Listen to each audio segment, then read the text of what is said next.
Welcome to Free Fall RC Podcast.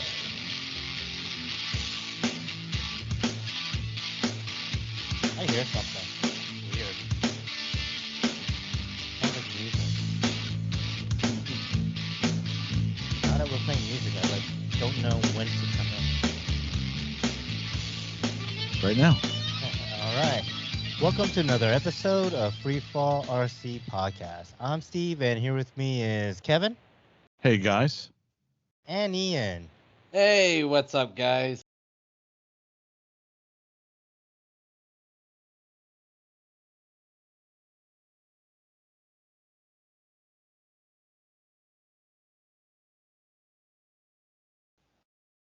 Yeah, you better. Better. All right. Hope someone taught you some manners, huh? Right. All right. Let's catch up with everyone's week. Who would want to go first?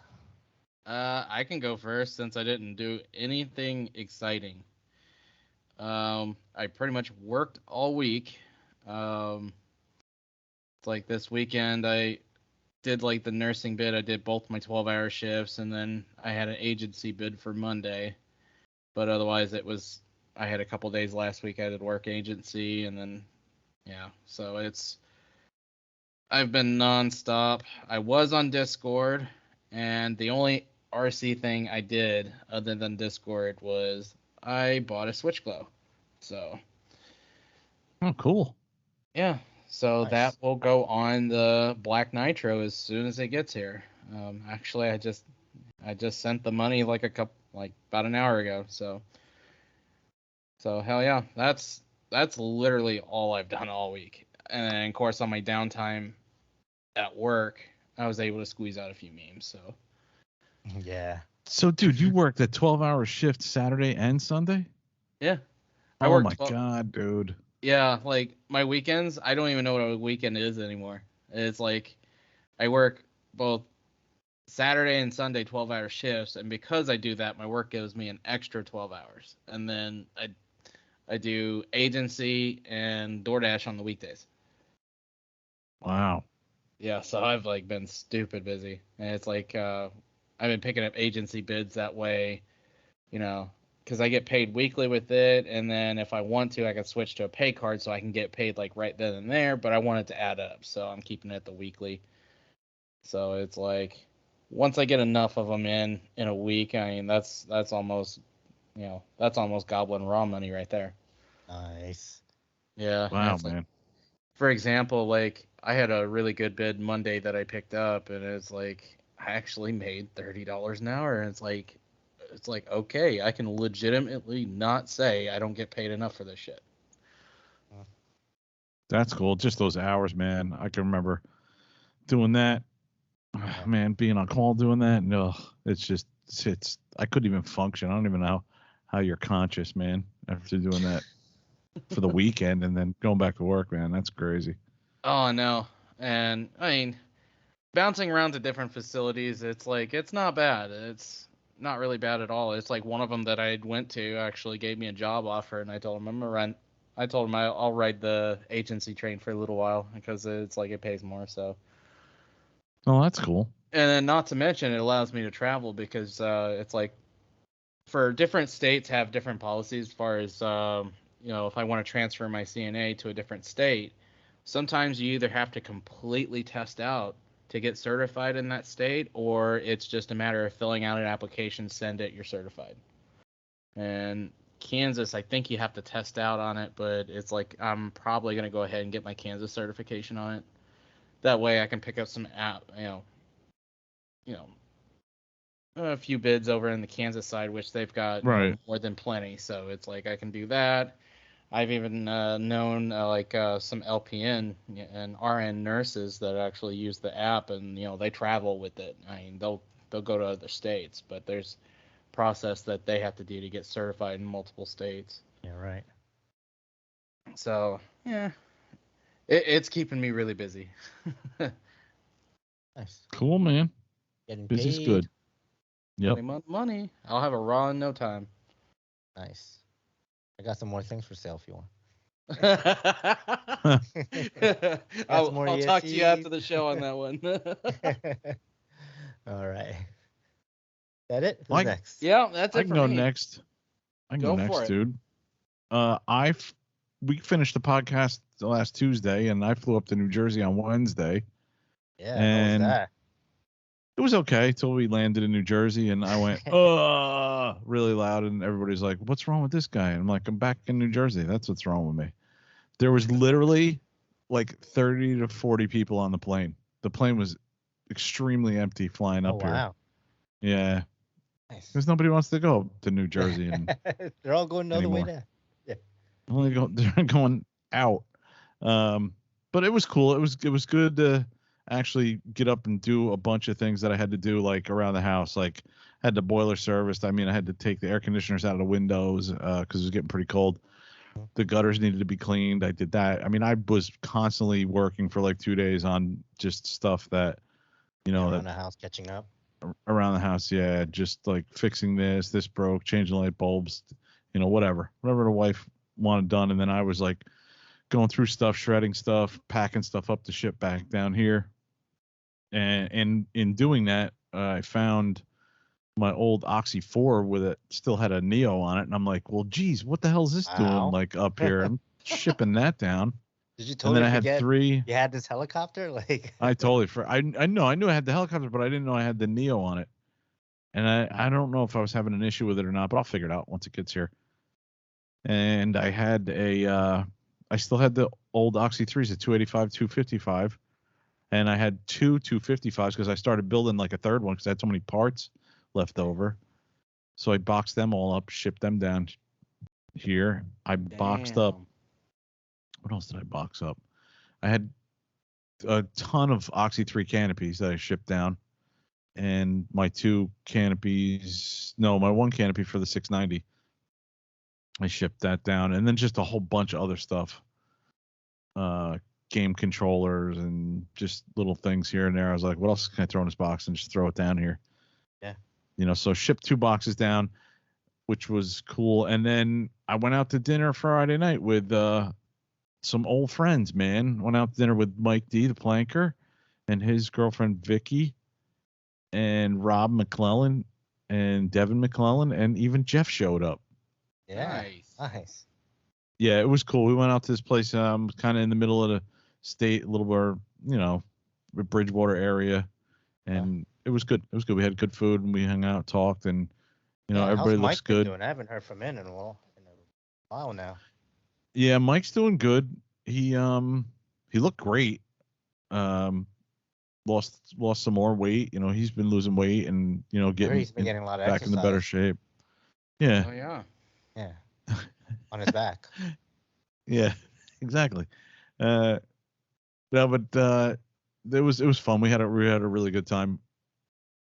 It was great to see everybody. And then Saturday I got together with the family. That was great. Like, I was just thrilled to see everybody. Kids are like growing up. The younger kids, It's amazing. Only been away like 5-6 months, and just unbelievable. Got to see my niece's had a baby, and her new baby boy. So that was cool. And flew back on Sunday. So I wasn't in Discord Friday. I was at dinner. Oh yeah, I heard about that. Devin popped on for a few minutes. Yeah, but it was dude, it was great to see Devin. He's doing really well. It's so cool to see, like, he's been talking about so many other crazy things, like, and to me, he's still that young kid we met, at the flying field that could do a couple of things with the helicopter, and now he's gonna, he's talking about, I don't know if he wants me to mention anything, but he's talking about doing some pretty high level stuff, some pretty high class stuff, Nice. And, it's cool. It's cool to hear that. And I mean, Rob's got to be super proud of him, So Awesome. that was really cool. Flew back Sunday on a extremely full plane. I think they were tying people to the wings. It's almost like that. That's gonna be my question. That video from Afghanistan. Yeah, people climbing into the wheel wells and shit. But like, it was super packed. But I was actually, all said and done, I was happy to go up to see the family, and but man, Jersey sucks. I just don't like the house that's down there anymore. Like, we had a bunch of rain, and yeah, I can't wait to just unload this thing. I mean, it's a good house, but it's old. It's going to be probably 100 years old pretty soon. Built in the 30s, I think. Oh, jeez. Yeah. So, yeah. I mean, but it's still together, and I've done a lot of work on it. But got back down here and was driving home like 9 o'clock at night, and I was like, man, I was so psyched to like be back in Florida. And Yeah. yeah, I was just like, I was all amped, like, this is great, back in Florida. This time though, like, I mean, when I flew down or when I drove down the first time, my wife had flown down before me, so I packed up everything that I wanted to bring in that little U-Haul trailer, and then I drove down, and she was down here for like a couple of weeks, and then she flew back. So this time, like leaving her at home, that was pretty tough. Like leaving, as I was like, oh man, I don't want to leave my wife here. Like I want to take her with me, Sure, yeah. And like And thinking like when is she gonna come? Like when are you guys gonna actually do the move? And yeah, like but she's been New going Year through a lot of or stuff, getting rid of stuff. Well, hopefully, yeah, this next year coming up. uh, yeah, can't come sooner, huh? So I think that's it. RC related and me related. I don't think I did anything else. I registered for the Winter Bash. That's what I did. I did that Nice. today. Nice, dude. Yep. Got to do that. And I think what I'm gonna do is drive up Friday, maybe stay at my mom's and get to the field early Saturday because my mom's like 35 minutes away. It's gonna be freaking really cool. Yeah, that's So, awesome. 35 minutes. because that'll be great. Yeah, I'll be able to see her, and then hang out and everything. Drive back, chill out. Awesome. So it'll be great, man. So what have you been up to, Steve? Let's hear from Andy first. Oh, wait, he's not here. Yeah. Farm life, I guess. Farmville. Let's see, what have I been doing? So, actually, I didn't even write that stuff on this thing, but big news is I finished my shed. Nice. It is done. Done. Like, locks on it and everything. Like, yeah, So you're not going to be posting any more pictures of your shed on Facebook? Nope. I think Facebook's going to unfortunately. break, dude. I know. So that is done. So I'm glad I got all my crap in there. I wish it I could looks put more great, dude. crap. I think I need more shed room. So yes, whoever said build a bigger shed than you think you're gonna need is always right. But besides Yeah. that, I did finish the shed pretty much like Sunday morning, Saturday evening. So Sunday around like 1 o'clock, I went to my little local field over here. And, I had 2 batteries charged on the raw electric, and I bought my raw nitro. Oh, and I had a couple packs for the M2 Neo. I don't know why I bothered bringing a couple of packs for that thing.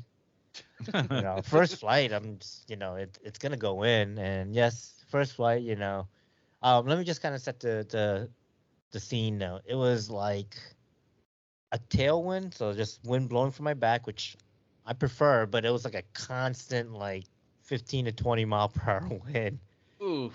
And it was like 55, 60 degrees. Like, it wasn't terribly warm, so it was pretty nippy out.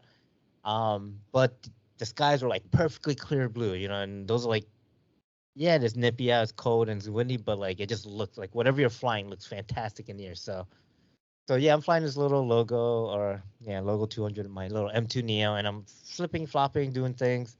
And, I have a club member next to me, and I don't know, he's talking, and I'm just doing things, and I kind of like got out of sequence, with like my maneuvers, but I just kind of muscle memory it out. And, it goes in, and I'm like, I had no big deal. I look at it, all the servo horns are there. I put it back on the floor, and I take off, and I'm like, okay, cool, it took off. I try to flip it, and it's like, and I'm like, whoa, what is that? What's going on? It's flipping all like off axis or something. Whatever. I landed, and sure enough, that crash. I broke the tab off the servo itself. So basically, one of the mounting servo sides or tabs, but that broke off. So the servo, like at rest, would be fine. But as soon as I give like positive or negative, it'd be like it would pop out, and it'll like the swash would go like this. So that's why it was flipping all funny.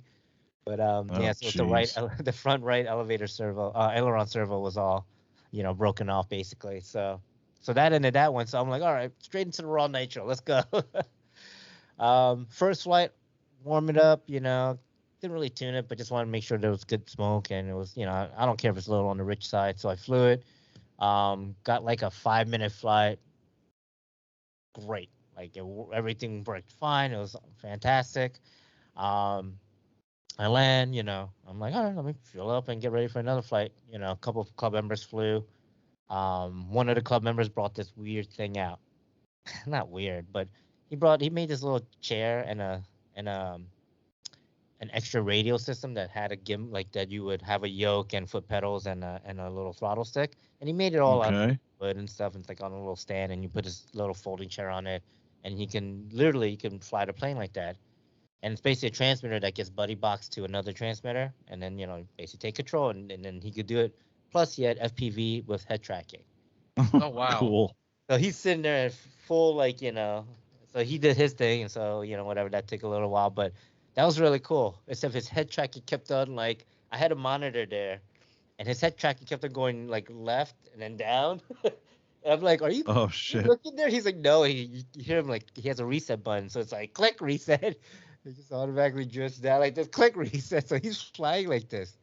Click reset, His Oh head's just man. heading down, click reset, back up. I'd be my unplugging God. those servos. Yeah, I don't know what it was, Screw but that. because he had a different receiver setup for just the head tracking, and I don't know, maybe something went weird with that, but I thought it was hilarious. But he did the flight and he landed perfectly and everything. Like, kudos to him. He was like way far out too. He was like, I'm trying to find my approach. He went like way far out. This little, it was like a foamy cub, like a foamy super cub, something maybe like Okay. 46-inch wingspan, all white, and it's like a dot. I'm like, then the guy's like, you're flying out of line of sight, like aiming. So, yeah, so he's like, I'm just, landing in my approach, but he did. He landed perfectly and no wind and everything.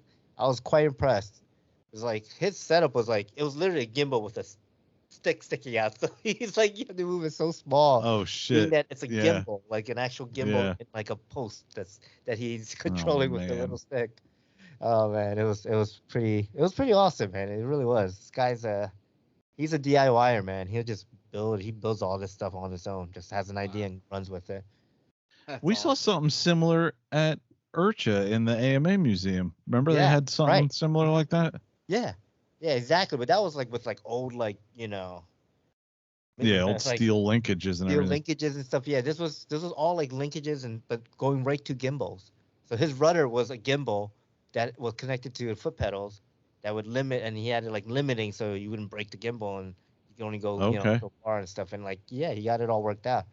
Throttle with the reset for his FPV and everything. Like it was pretty cool setup. But after that, I flew to Raw Nitro again, and I'm flying, and I have a club member next to me, another one, I'm talking, and I'm flying and stuff, and and I'm doing like like I kind of punch out, and I'm like a pirouette, and I'm like, ooh, why is it like delayed? That's weird. Ooh, wait, and I'm like, I just let go, and I put in a hover, like but it's out there, like out, 200 feet out, 200 feet in the air or something. I'm like, whoa, the tail, no, tail's not good. So I'm like fast tracking that helicopter right back at me, and like the tail's like automatically just going like left, right, left, and I'm like, just keep it coming towards me, level it out, keep it towards me, and Oh, it was randomly turning.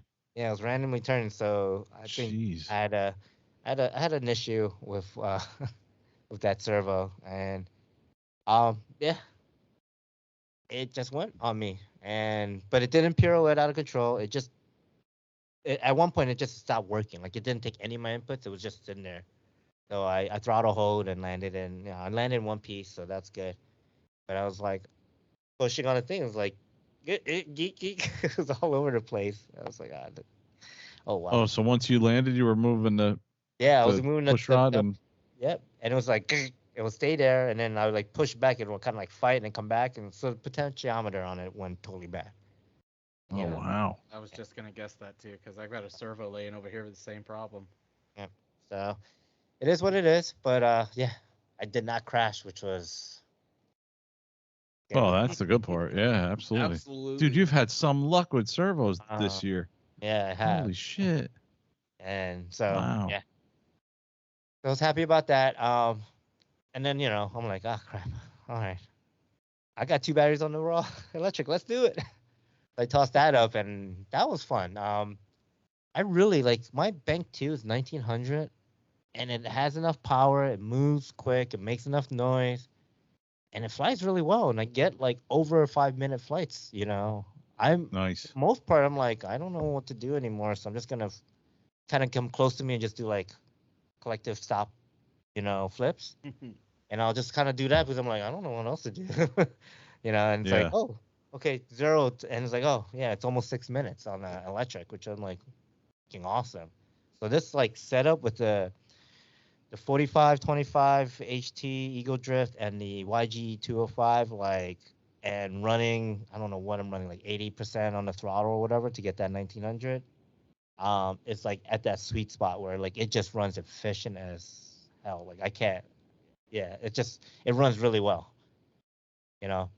How's the Um, temperature on that Ego Drift when you come down? I mean, you can put your hand on it for, seconds, like 1, 2, 3, 4, maybe 5 seconds. Like it's not super Oh, hot. so it's not super. Yeah. No, yeah. Okay.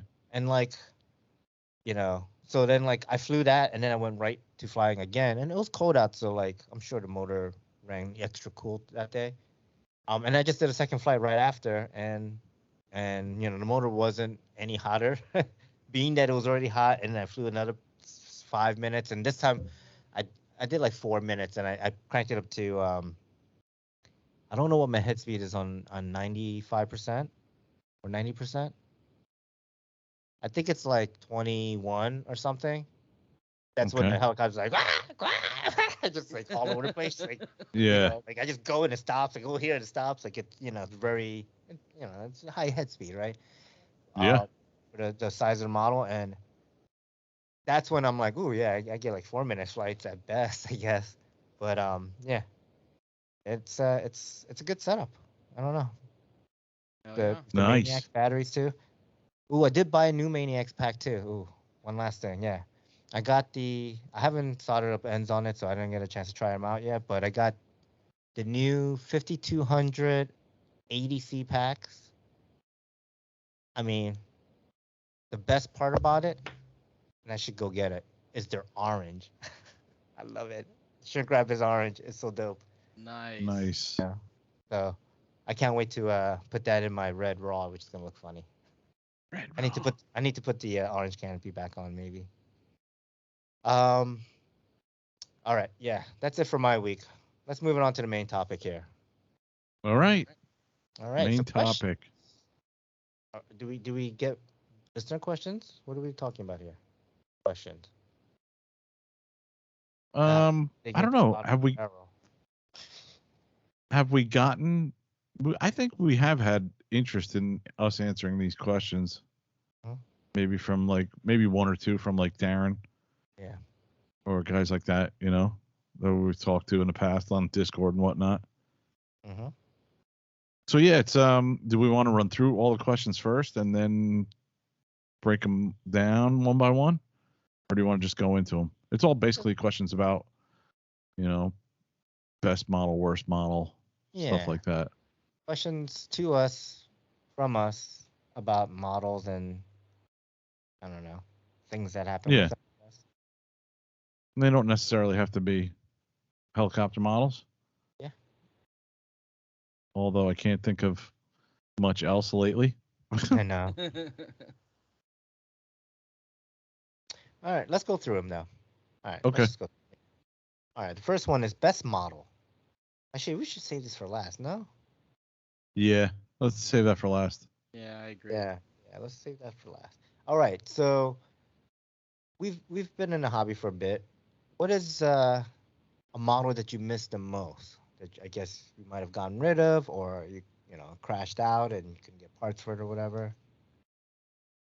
I have a model in mind, Yeah. and I know it's going to probably surprise a lot of people, or you, Steve. I don't know, or maybe not. But most missed model, I was thinking of two, but it has to be my 570 actually, my Goblin 570, and that one I never really talked about Really? that much. But I think the reason why I KC, missed right? that the most, yeah, yep, the one I got from Chris Rybert. I think it was. You got that from Rybert. Oh, didn't we get that on a group buy? Member of No, the you club? did. Oh, You got me and Rick. yours. Yeah, me and Yeah, Rick. you and Ricky and Anthony all bought one. Yes. Yeah, Yours from? Was it from River? I think it was from Chris. Yeah, yeah, because he packed it all up, and I remember him shipping it to me, 2 boxes.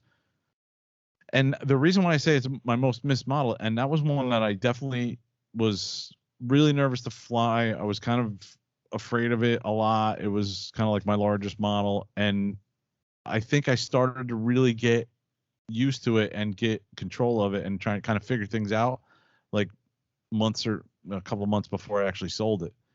And like my last couple of flights on that, I was really feeling more and more comfortable on it, and so I kind of wish I hung on to it. I mean, I kind of glad I sold it. It went to a good home, and I kind of moved on, and things just worked out the way they did.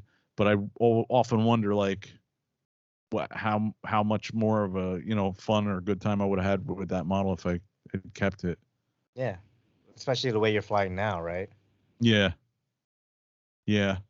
And the other one I thought of was the Nitro that you sold me, that Alliance 700 that I still have in Jersey, that I really want to get another motor for eventually and get that back in the air, because that one I only had like a couple of flights on, and that thing flew great.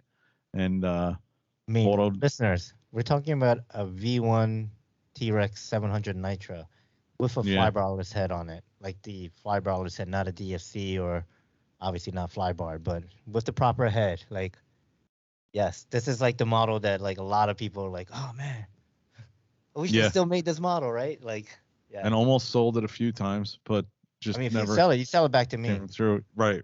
Yeah. Yeah. I get first dibs back. Yeah. So that's the other model that I kind of was thinking about when we're talking about this. Yeah. So what about you guys? Got anything? I think for me, I would have to say I do miss flying the 450 3D because I started the hobby on that. Not to mention, I would like to eventually get a flybar again and try my hand at it to kind of see how much my skills changed from the last time I flew one. Well, and to Uh, see how much better you could probably fly it oh than yeah, when you first flew absolutely. it. Yeah, And I'm see, the same way. and see if I can remember how to set one up. I mean, it's been that long. It's been 2016 since I last flew a flybar, so it's like that would be cool. I mean, I've still got the 450 3D, but I want to make that an X. But it's like I want to try. If I got a flybar, I would do a bigger model, obviously, because they're gonna tell you more as far as the difference in the feel and all that stuff. So Yeah. Especially like the bigger models, I feel like have a slower off center agility, mm-hmm. which the flybar models, what everyone always says is like it's quick off center, but then it slows down. Like so it's snappy and then slow. So which is a Oh lot yeah, it's good for like a lot of like, pop and lock style, like where you kind of like pop it up and do something and then slow it down and move it again, and whip it around. Um so yeah, I think you would feel it more on the bigger models as well.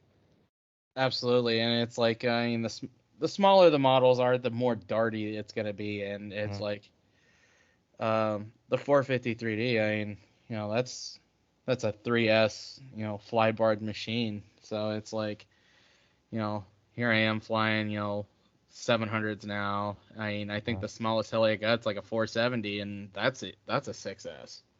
Yeah. So yeah, I'd like to see how different my flying is on that model. So someday I might get around to putting it back together. You still have it? I still have it. It's mostly just an airframe. There's no rotors on it. That thing, I was working on stall turns at the time and working on my forward flight, and the week before I had a servo go bad on me. Replaced the servo, and it was the stock E-flite servos. And the next week I was on my lunch break at work, and I was flying in the back lot at my work, and I did a stall turn, and I went to bring it just straight across. Next thing I know, it does like a aileron roll and then straight into the ground. It left a crater, broke the frame in like 3 Oh, places. It man. was like the fly bar was like Hey, we wrapped haven't around. gone to your worst crash yet. Come on. Well, that's not even my worst crash. It's probably not as worse. Yeah. But yeah, it was it by all means it should have been like a total loss, but I had enough parts to get it mostly back together. Let's see. Most missed model for me. So originally I had in mind like the Blade 550X. Yeah, I Same thought for kind sure of you would say that. same settlemental type of deal, like how you're saying with the Goblin 570. Like, you know, if you had it now, if you're flying it now, how much different would you be able to fly it, and you know, would it perform like, you know, whatever. But thinking about a couple of these questions, one model that I really liked that I don't really talk much about was my Goblin 380. That was the first Goblin I got. That was the first heli, like, I don't know, not cherished, not shelf queen, because I flew it and I crashed it. But I don't know. The first model I still cared about, right? Like I cared, like I made sure I put the best parts in. Like I made sure I replaced everything when I fixed it. You know. Nowadays I'm like, yeah, that bearing's good enough. I don't care. It'll fly. That was like the first, like, I don't want to say pro level model, but it kind of was almost that like was in our little circle, because I remember you maidening that across the street from Jeff's house. Jeff's house, yeah. Yeah, in the street there, and we were all like, "Holy shit, this is like some machine," you know? Yeah, Like yeah. fantastic design. Yeah. Hearing the whole tail belt and like the horn, like you basically hear the belt through the horn and stuff. It sounded pretty badass, like mean. Yeah. For a 380, it's funny. But Yeah. yeah, I would say that I think that's probably one of the ones I missed the most. Okay. Nice. Second, you know, and then obviously the Blade 550X was second. Yeah, I would have. 450X was it should be an honorable mention, I should say. And I had that same experience. You know, you're describing Ian with your 400 3D. Yes. I had with the 450X, but the difference is I got a 450X, whatever, a year ago, and it flew like utter shit. It flew like crap. And yes, it could probably be one, my setup. Two, I'm just used to a different flybarrels unit, so going to Beast X was like, whoa, this is a shit. It's like everything was slow. The rates were slow. Just the model was like, to me was, yeah, I guess how like some people when they fly other people's model and it's too slow or something, they're like, oh, it's unflyable, right? Like that's why I felt. I was like, oh my god, I can't fly this thing. I can't keep this thing from like hovering or just trying to flip or do anything. It was just so all over the place and it felt so out of control. Didn't feel locked in at all. And I'm just like, well, it's a combat bird, so what do I care? Crash it, you know, like it didn't matter, you know. But yeah. So that it's interesting how like you kind of go back to things that you're like had this fond memory, and then you fly it again, you're like, oh man, Yeah. that was definitely a fond memory I should have just kept in the past and not try to relive it, you know. Right. So, anyways, let's move on to the next question. All right. Next question is crash that hurt the most. Yeah, we're gonna talk about crashing now. Couple All right. crashes. Yeah. Yeah. We'll talk about a couple of questions about that. All right, let's start with Ian this time. What's your crash that hurt the most, physically and emotionally? Probably the 450 3D. Because that was one that my dad had gave me. For example, I had seen it on eBay. I didn't have an eBay account at the time, but my mom was doing a lot of buying and selling on eBay, and I told her, it's like, hey, here's the item number. Can you get it? And I'll be over there in like next week to pick it up, and I'll give you the cash then. And she's like, yeah, absolutely. And when I went over there to pick it up, my dad's like, I don't want your money. It's a gift. And it's like, well, shit. Well, I flew the hell out of it. And like I said, crashed it at work on lunch break, and yeah, that sucked. I mean, by all means, it looked like it went through RCHO. I mean, the fly bar was like wrapped around the main shaft. The frame was in like 3 different pieces, and I don't even think the tail boom scorpioned. I don't recall, but I know the head and main shaft was like completely trashed. So I more or less pulled out the bearing blocks and head and everything and in the trash can. It wasn't even salvageable. But that one kind of sucked because it was like, man, I loved flying it, and it was one that my dad gave me, so it's like that hurt. Yeah. Damn. Yeah. All right, Steve. You want to go or you want me to go? I got a quick one. I mean, because Okay. to me, like crashing was part of the hobby always. Coming from the Absolutely. flight test days, like we just crashed every single plane, and even foamies just glued back together. So, I never really cared too much about crashing, as far as like emotional or, I mean, thank God I only hit my foot with a little, WL Toys V911. Like I never hit myself really bad with the heli, and go to a hotel room or anything like that. So this crash wasn't really even a crash, but it's the one that like I got heated. Like it hurt. Like I was pissed off. And so Kevin will remember, back in my earlier days, um, when I had the Goblin 580 and a Goblin, I mean 570 and Goblin, mainly the 380 and the Oxys. But I would go pretty crazy with custom canopies. And I had one of the last canopies I had for that helicopter was this bright orange with green, and it was kind of like the first helicopter I got in that scheme that I was like, this is my color. Like this is the colors I want on my helicopters in the air because I can see them. It helps me visually, and plus, like I really like orange. Like that became, as I got deeper into the hobby, for some reason, orange became my favorite color from red. And so, anyways, I was going to drop the kids off at the grandma's, and I was gonna go to Polda to fly. So I was going through Jersey City, and I was gonna go down to Polda, and I don't think I had a lot of time. I don't remember the circumstances, but I had my 380, and I had my, I think I had like 6 battery packs and my transmitter, and I'm like, okay, I'm gonna drop the kids off, and I'm gonna go fly the helicopter. And I just put this new canopy on, and it's gonna be fantastic because it's wintertime, and it's gonna be like, I don't remember if it was snowy. I think it snowed or whatever. And I was like, it's gonna be great. And I dropped the kids off, and I opened up the back tailgate of my Santa Fe, and I just see the helicopter falling out and hitting the floor. And I'm just like, Oh. no! And I couldn't grab it, I couldn't catch it, and just Oh back shit. on the floor. And I'm like, like I just put the canopy and boom on. Like I haven't made it yet. Like I haven't flown it yet, and it freaking. Oh. Oh my god! And like I had to keep my cool because I'm in front of my in-laws, like Maria's mom, and I'm like, it's okay. Put it back in the car. I'm not gonna look at it. I go to the field, and I'm just like, okay, it's fine. Like it's just scuffed up and the paint got messed up, but it's fine. Like it's not flyable when I flew it, but I was just that hurt. Oh. That hurt.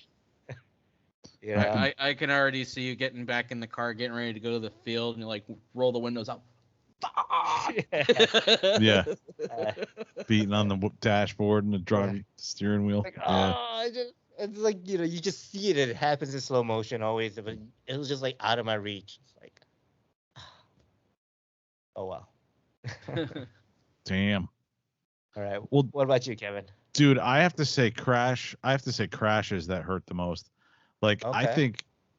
I think all of the crashes I had with any flybarred 450 that I was flying, whether it had to be all the collective pitch helis I flew up until the point where I bought the 450X, Hmm? because all of them, they flew okay sometimes and sometimes they didn't, and it was probably all my fault because I was setting them up. I was doing the programming, and it was the gyro, and like the planets had to be in line for this thing to fly right, and there were times where it would fly great and I wouldn't touch the thing, and I'd take it back out to the field and then it would fly all crazy.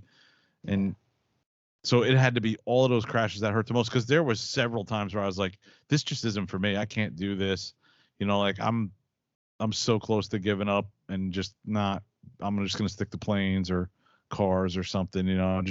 I at least 3 times where I said that. Like I'm like, Yeah. I don't know. I'm second guessing myself to Hey, whether I can do listener. this or not. And then he met me. I'm just saying. And then no. But yeah, no, you're right. Because how many times do we say you need help Need help. Yeah. when you're new, and that's the best thing you can do if you I can still remember get the it. day. I'm like, first day we all met up, and I'm like, oh, so what happens when you go to idle up? I don't know. He just crashes. Yeah. I was in normal mode like all the time, Yeah. and I remember Steve saying, "What happens to go idle up?" I was like, "I have no idea." it just I put it crashes. in, yeah, and crashed it. Yeah, that was the old. Oh man, I had the EXI kit that Yeah. I Right. got from X Heli or something like that. You can't even find those things anymore. And then I remember buying a whole ton of like the Hobby King ones, whatever. They had Yeah. they had a bunch of different ones at the time. HK 450. Yeah. Yeah, and I mean that was just like, for me it was the cheapest way to give this a try.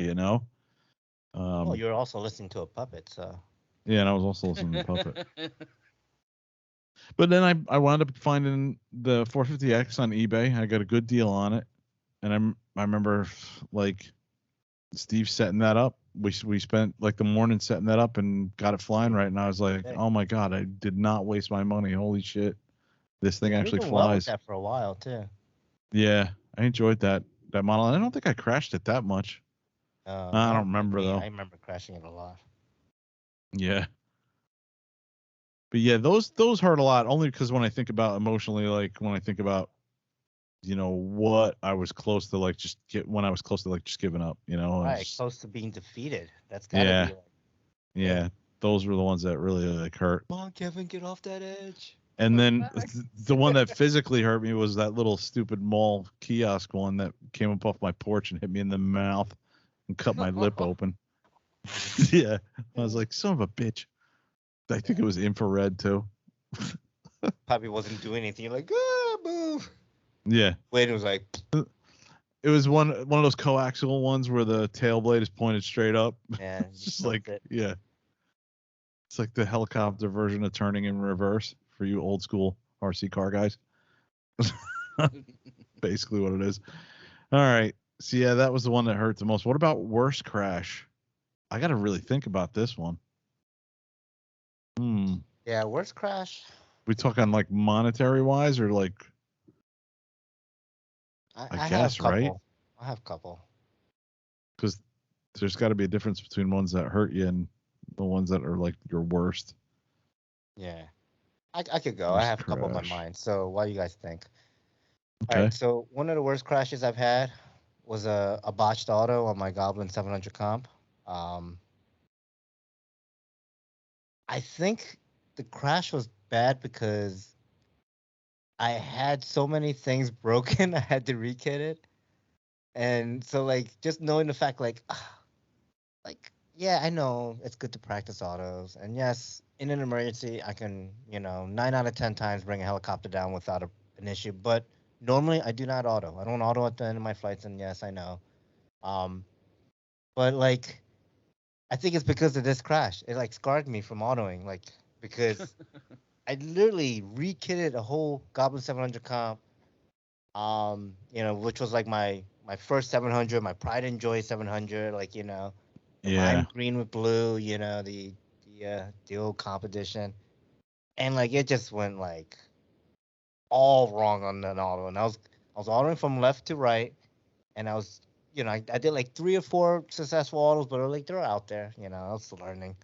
And I was like, okay, let me try it again. And I just came barreling in, and I flared and just pancaked it in. Booming into the blades, everything like collapsed into itself. Like, the mother plate was bent. Like, everything was damaged. Like, I basically just like, rah, into the ground. So I'm like, oh, that was a really bad auto. And, yeah, like it was a rekit. I think the electronics were fine. But like everything, the whole airframe was gone. It wasn't worth even trying to take it apart. So that was one crash. This is another crash that was like that, but was it was a rekit for a different reason, and it was my N7. Um, Practicing piro flips, continuous piro flips, and I got out there and I kind of lost it. So me being on a kneel, I'm like rescue, rescue, rescue into the ground. Oh, it went in. And I walk out there and it's like, it's freaking like eating itself. And I'm like, oh shit, okay. Oh, this ain't good. Oh, okay. Oh man. That one, like the N7 airframe is pretty diesel, but I mean, let's be honest. When I had to like look at the parts and like get everything fixed, and all the little parts I had to buy for everything, all the gears, the torque tubes, the bearings, the bearing holders, all these little things that you have to buy separately. Yeah. Like to me, I was just like, I'm gonna do it because it's like I don't know, it's like $100 less than a rekit, but I'll just do it because like I just want, and I fixed it and I sold it. Like it was a great flying model, but after that crash, it was so bad that I just didn't want to have to go through a crash like that with that model again or pay for it like that. So I just said, yeah. And that was two. And then I thought I had one more. Oh, my Goblin 500.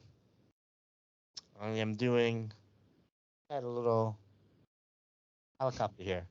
I was doing these things where like you do a half loop, you come to the top, and then you do a loop the other way. So you're going up, drawing a figure eight in the sky, coming back down. So I was Okay. going up, and I transitioned from the middle part of the eight to the top part of the eight, round circle. And on the way down, as soon as I got to the middle part again, the Goblin 500 exploded on me in air. I remember So that one. the whole head assembly, main shaft, main gear, servo tray was separated from the motherboard transmission tray, and then obviously the boom and everything else, and the canopy and everything else got chopped up when that exploded. So it basically like ripped apart and like ate itself in the air. Um, I mean, without saying total rekit, like total rekit. Like I don't think anything was salvageable. I don't think I kept anything but the old parts of the frame to use as carbon blanks, carbon pieces to DIY stuff with. So yeah, Wow. that was a pretty bad crash as far as like What that was caused in the that? air too. So I think I've crashed that helicopter 2 or 3 times, and I never checked the plastic, because it has a plastic transmission and servo plate. It's plastic on the Goblin 500 Sports, the old Right, model right. discontinued. So I never checked to see if there's any cracks in the plastic or anything after those. Like I've had 2 or 3 crashes where like the main blades go in first, right, or the tail boom goes in first, and you fix it. But I never looked, and I think there was probably a crack or something that I didn't notice, and the stresses of going negative positive like that to do the Right. combination loop or whatever you want to call it, the figure eight. At that part where it's just coming down, I'm pulling in, it just it just popped off. I don't want to be part of this helicopter anymore. God damn it. Um, I probably would have caught it if I did better job at inspecting my helicopters. So that's why I fly them far and high away. If they do blow up, it won't be in front of my face. Yeah. Right. Save you from the shrapnel too. Yeah. All right. Who else? So Kevin. I think I gotta go. Right, Ian, you went. Oh, I haven't gone yet. Okay. Do you want to go? You guys go. Yeah, I got two in mind. Okay. I would say, as far as worst crashes, I would say my worst has to be my Blade 500X. It's like I don't know, I don't remember if you guys have seen any pictures on it, but I had put like some fins on the bottoms for landing skids, right? And I had tested those out, and I mean, it flew like a bat out of hell. But the only thing I really didn't care for was the 7200 BX that was in it, and the stock servos. They just seem real sloppy to me. And I was at a fun fly, and a friend of mine had like a zippy, like I want to say it was like a 2550 milliamp battery. I was gonna try out because um, the Blade 550, the Blade 500X came stock with a 2900 milliamp battery, which I thought was a little too nose heavy. So I stuck the Zippy pack in there, and it flew great. I think I did like 2 flights, and it flew amazing. I was actually working on doing some flips, and would go briefly inverted, and was just horse assing around while I was doing some like constant, they weren't continuous. I mean, I would still pause and then flip back. Well, I started doing, a little bit of the continuous flips, and I accidentally gave You mean rolling flips? Right. But I accidentally gave it rudder, and it started drifting off. I'm like, oh shit, oh shit, oh shit. And it was quick enough that I didn't even have time to think, hit throttle hold. And I drove it in tail first, and all you see is the frame just tumbling. It just ate itself on the ground, and a friend of mine's battery, it literally launched it probably 20, 30 feet away from the scene of the crash. But like the skids, how I attached the skids on was just like a piece of aluminum I cut to fit on the actual mounting plate on the very bottom, and they flattened out. It didn't split the frame, but I broke everything else. The boom, the main, the main rotor. There was actually parts that even at that time were discontinued. So it's like I've got like a partial airframe of that still sitting around. And the next crash was the T-Rex 550X Dominator. Actually, at the time, the frame was an L. I was at Torches Winter Bash 2019, and yeah, that was where Scott Graham and Ryan Zano talked me into the ground. I started caving into the chirping, and I lost orientation under the construction lights, and I hit throttle hold just as I belly flopped into the ground. And of course I walk out there, the tail's like partially scorpioned. Nice. I had essentially the parts to fix it. It's like I had spare main shafts, I had blade grips, I had a whole nother boom, I had blades, but I also split one of the frame sides. So it's like, okay, and it was like right near where a servo is and where the canopy attaches. So it's like, okay, this is no longer flying. This is toast. Of course, I've left my broken blades up there. But when I got home, I think it was like 2 weeks after Torches that I finally got around to working on it. Turns out the main shaft did not get bent. It completely blew out all the tail gears. Those were all done. The Jesus bolt on the main shaft, this is what really puzzles me. The Jesus bolt broke on both sides of the main shaft where it goes in, but the center part of that Jesus bolt was like lodged in there. I actually had to take a drill and tap it out. That happens because it breaks off and then turns, and Yeah. then it gets wedged in there. Yeah. But it didn't even bend the main shaft, which you would expect that, especially if there was enough torque applied to break that Jesus bolt. And as far as the changes on the frames, well, they no longer sell the L even at that time.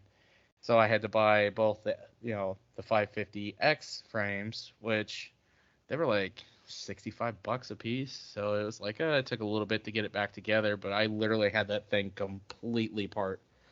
It's like after putting that frame back together and on top of upping it to the X, it's like I don't want to crash it. So that's why I'm kind of holding on to that one as a fuselage bird, because it's like I hate dealing with the aligned tail gears and stuff like that. And like I said, I completely blew out all the gears. Okay. Yeah. So is it my turn? Yeah, Yes, go for it. sir. All right. I have two. I have a helicopter and an airplane. Probably in my worst crash scenario. The airplane was that freaking Balsa S-Bach. Remember that one, Steve? Mm-hmm. That I had? And Oh. I should not have been flying that because I really didn't have the experience with planes like that heavy or that quick or that agile. But the first flight went pretty damn good. I was able to trim it out, and my landing was like textbook. 3-point came in really nice. And then the next time I flew it, Not so which nice. was like, yeah, not so nice, to the point where I definitely lost airspeed, and I just corkscrewed it into the ground, and Yeah, it stalled out.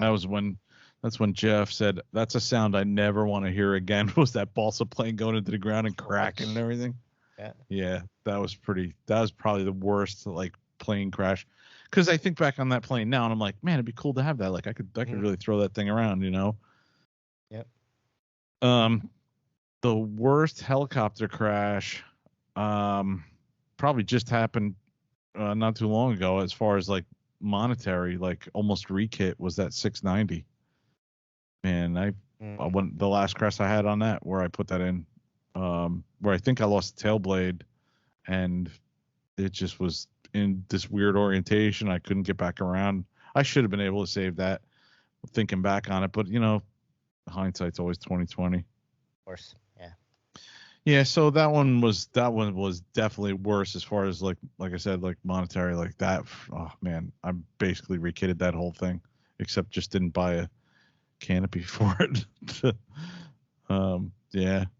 So those two, I mean, there was a bunch of helicopter crashes. Like there's been a few where like at the end of the day I'm tired and I probably shouldn't have been, and just dumb thumbed it. Like I can remember putting Oxy 5 in like that, just doing stupid shit way too low to the ground, and then just like I said, like end of the day, sun's getting to you, and you're not thinking, and just plow it right in. Yep. But those two are the ones that come to my mind first, as far as worst. Nice. So the next thing on the list here is best crash. I don't know how that's possible, but I did actually think of one. I have one too, but yeah, go for it if you got one already. All right, and longtime listeners to the show have probably heard me tell this story, but it's my favorite crash probably of all time, and it's an airplane, and it's of course that first model that everybody buys, that P-51 that I bought. I bought from Dynam, P-51 that I bought like Nitro planes or something. Yeah, Nitro planes it was, and it was probably 2014. And I had I really didn't have much experience flying anything. I think that was my first, foam plane that I didn't build, because we were building a lot of flight test stuff back then. Yeah. And this was a plane I couldn't take off from grass because the CG over the wheels was so terrible. It wouldn't take off on anything but like a sheet of glass, So I brought it to Totowa with me one day. My father-in-law, who was in World War II, kind of ran the PAL in Totowa, New Jersey. So he said, yeah, bring it to the field. We have a big ball field and you can fly it there. And I'm like, okay. So I brought it out there and couldn't take off from the grass, and brought it over to the baseball field. And I took off, and I was like, oh man, this thing's flying great. I took off and I'm flying around, and I really didn't know how to turn too good. So I was kind of like going back to a half loop and then rolling over. And he was, dude, at this point, he's like 80 something years old, like 87, 89 years old or whatever. And he's like literally jumping around going, this is amazing. Like, this is exactly how they flew back in World War II, man. This is so cool. And nice. I'm coming in and I'm doing low stuff, and I'm flying around, and I'm doing some high stuff over the trees. And at one point I flew over the top of trees to where I couldn't see it anymore. And I was like, oh, do you have a little elevator? And it popped up, and I kept flying it around. So now at like 5 minutes into the flight, I'm thinking, how the hell am I going to land this thing? Like, I knew I needed flaps and all that, and put the gear down. Yeah. So I put the gear down, and I come around, and I'm figuring I'm just going to like corkscrew around and come down and like try and land on the ball field as best I can. I come around the field and thwack right into this tree about 40 feet up, and it's sitting in the tree. So he's like, oh, he's like, that's okay. I got some pipe. The electricians have been here. I got some of that metal pipe, and I got some Conduit duct pipe. tape, and yeah, and we'll get it, and I got a ladder. So we get the ladder. The ladder's only like, maybe 18 feet, and Okay. I can't reach it. So then he gets this metal pipe, and we start duct taping the pieces all together. And I'm like spinning them up through the tree, trying to get them to angle over to where the plane is. And in the background, I hear like thunder and lightning, and it's starting to get dark out. Now all I got in my head is my brother-in-law saying, "Let me get this straight. You had my 88-year-old father out in a lightning storm with a metal rod and a metal ladder in a tree trying to get a stupid airplane out of the tree." That's all I kept hearing was him. And eventually, before the storm came in, I hit the plane, luckily poked up and hit the plane, and it came out of the tree and hit the ground, and I had to replace some stuff on it. But that crash I'll never forget, only because I could hear my brother-in-law, and it was just cool. It's like one of those things, that flight test guys are always talking about. Here's a memory with, kind of like the same memory I have with my dad and my brother trying to get that stupid Cox helicopter off the ground in the yard. This was similar to that, where it's like one of those experiences. Like that didn't crash because it never got off the ground, but this one was that was pretty fun. Like some of the early stuff I did when I was putting like the foam planes together, like the one time where the plane flew for like 20 seconds really good and then went all crazy. I couldn't control it, and I come home and there's my control horn screws are on my desk, like all the control horn had popped off. That was hysterical. That was like a foamy plane that I put together. And the same with when I broke that one and I went to the hobby store and I said I need whatever it was, a 10x5 prop or whatever, and he was like, slow fly or regular? And I'm thinking, well, I don't want to say I don't know because I don't want this guy to think, I'm like, oh, just give me the regular one. So I put that one on it and I spooled it up and I hand launched the plane and it ripped the motor right off the front of the plane, like right after I launched it. And like I said, this is all Dollar Tree stuff, that I kind of put together. Early days, yeah. Man, some of the stuff in the early days, yeah, hysterical. Awesome. And I could say crashing into Bill's head. That was one of my best crashes too. Yeah, I got a bunch of them. I would agree. I would agree to that one. Yeah, for sure. That was funny as hell. All right. My two best crashes. Okay, I have three. I'm gonna go with three real quick. And okay. I have hundreds of crashes on the M2 Logo 200 that I think are awesome crashes because there wasn't much damage and I can fly pretty much after crash. But these three they're memorable in certain ways. So these are out of time sequence. I don't remember when I did what, but the first one was I was flying a plane at my club in New Jersey, which I'll say unnamed, and there might have been a plane that I knew was gonna crash. Not that the plane was unworthy of flying or anything, of being in the air. Like something's falling off. Well, I know it's gonna crash if I fly it, but more like I knew that the pilot was not good enough and was gonna crash it. So it did, and there may or may not have been some batteries, potentially that I didn't care about, or that might have lit up too. So that was an interesting little thing. Okay. Yeah. There might be a video of this. I don't know. There's some 3D plane that that ended up crashing. The other one is my best crash. It's the best crash because it was the most embarrassing crash I've had. And it's gonna be at Neff, at the Northeast Ohio Fun Fly, and I'm flying an Oxy 3 inside in a little strip of a helicopter flight area, and I had go like a up, little corner. Yeah, you had a little corner sliver of it that looked like like what Manhattan looks like on a map, like just like a little strip, and I'm like, let me flip it. I front flip it, and I flip it back over, but I gave way too much negative, and it went flying into the roof, to the ceiling. It hit the sidewall, and then the sidewall was like flat, and it had like a level part, like a part that went 45 degree out, and it went back down. So all you hear is clunk, clunk, clunk, clunk, clunk. It just hits the floor, and I just like, and the helicopter flight line. If in this video you can kind of see, like if I'm looking at the helicopter flight line, the main flight line it's all down this strip. Like, so I'm flying like kind of in a flight area. It's just really weirdly set up. It's like your main flight line, you have a 3D little area, and then you have the helicopter area. And I look over and I see Kevin and Dave Jervin. Like, I see everyone, flight test, everyone just looking over here. And I'm just like, walk of shame, going over to the side, climbing over some like track and field equipment to get to it, pull out the helicopter and walk back. And I just like picked up all my stuff from the helicopter side and went right back to the pits area we had. I was like, yeah. Yeah, you were basically sharing half the end zone. Yeah. And yeah. the flight was like a half. It was like a 50-yard line, for a 50-yard practice area. You were sharing half the end zone with some of the 3D guys there. Yeah. And the main field was just the main flight line for the planes.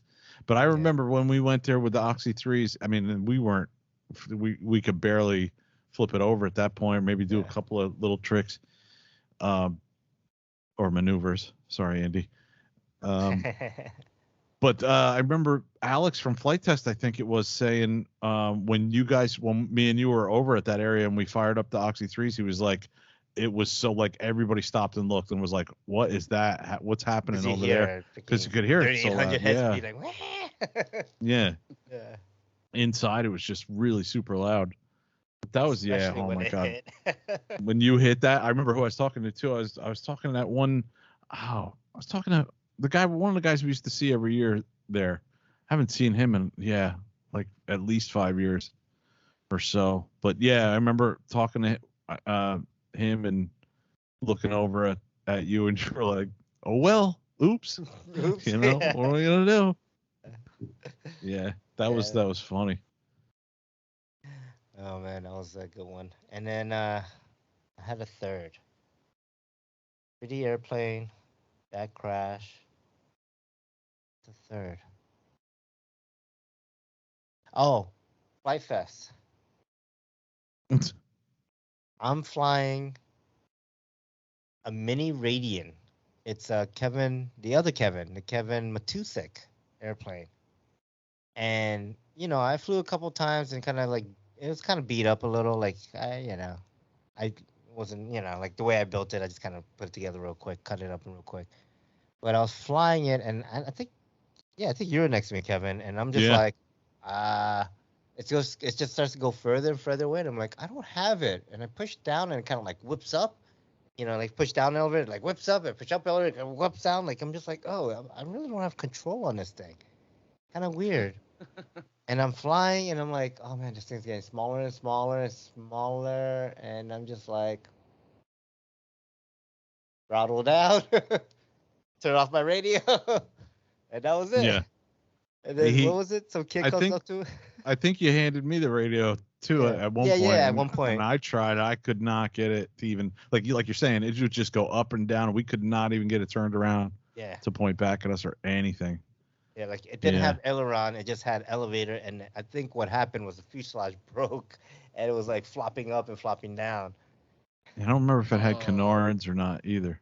It had canards in the front, but like they're just stationary, canards. Yeah, but that could probably be why it was so crazy. Porpoising like that when it's broken, right? Like, because now that's like a elevator in the front, And like you're saying, the best part of that story is there was a little kid standing on the other side of Steve, and when he lost it and he just shut his radio off, the kid was like, "Are you guys gonna go get it?" And we were like, "No." They just turned around and walked away. Like a mile and a half away. Yeah. Like, no way. You'll never find that thing. He was so like shocked in awe that we weren't gonna go get it. Yeah. Like, this is funny as shit, man. I was like, bye. That shit just went. Yeah. I'm sure it ended up in someone's backyard. Like, what the hell is this thing? I'm sure around that area, yeah, There's some there's farmland. quite a few. Yeah. Lands in some old guy's backyard. Like, Yeah. damn kids and their fucking airplanes. Them toys. Them magical flying toys. All right. What about you, Ian? I think best crashes. I've got two of them. This one was very early in the hobby because I used to have two Blade 450 3Ds. I ended up selling one. With that one, the one I sold, I was just getting it set up because it was my dad's. He ended up selling that one to me, and I was getting it set up. I hadn't set up, flight modes as far as like, idle up yet, so I was kind of experimenting with it, and I did something wrong to where essentially what had happened was, like, as far as my pitch curve, I didn't have enough negative, and as I was kind of flying around in the side property to my house at the time, we started having like some wind, and of course, with a heli that's, if you ain't got enough negative and it's windy, that it's gonna go up, and I couldn't bring it back, and it started getting further out there. I'm getting more freaked out. My neighbors on the other side of the block, I could look over from my back porch and make eye contact with them, and they're seeing what's going on, so they're watching too to see where it's at, and it's like a block and a half away, and it looks like a pixel. And with me trying to bring it back, I've tried putting it in normal mode, but the way it just wasn't enough, because you bring it down negative, you're gonna lose head speed, and that was kind of what I was afraid of, because I still wanted control of it. And essentially, I just went ahead and chopped throttle. It's like, okay, it's gonna land where it's gonna land. So like, once we see it pretty much go, nosedive straight down, it's like, okay, I know what direction it went. So me and the neighbors went, running down the street looking for it.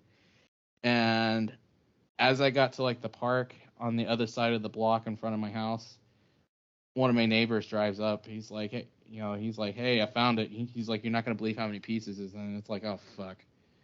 It's like, what did it land on? I walk around the corner. It's sitting on the skids on the fucking sidewalk. Wow. What it did is it hit the sidewalk nose first, and then just bounced back on the skids. Only damage that there was, on the heli. Of course, it pretty much tacoed a brand new battery. It broke the canopy. I broke the plastic seesaw for the fly bar, and I fried one servo. That's it. Wow. Nothing else was broken. You probably That's hit amazing, dude. full negative, and it probably just like auto rotated down. No, I straight up did throttle hold, and I watched that thing literally tail up straight down. Oh man, it did a nosedive, huh? Oh, It did. It completely blew out the front canopy, but it didn't crack the frame. Nothing. I think from it getting jarred is what probably fried the servo. I mean, we're talking plastic E-Flight servos at that time. Yeah. Feed on them in the brake. Oh, pretty much. The next crash after that, I've got to say, Spring Fling 2021 with the NX4. If you remember, I think it was when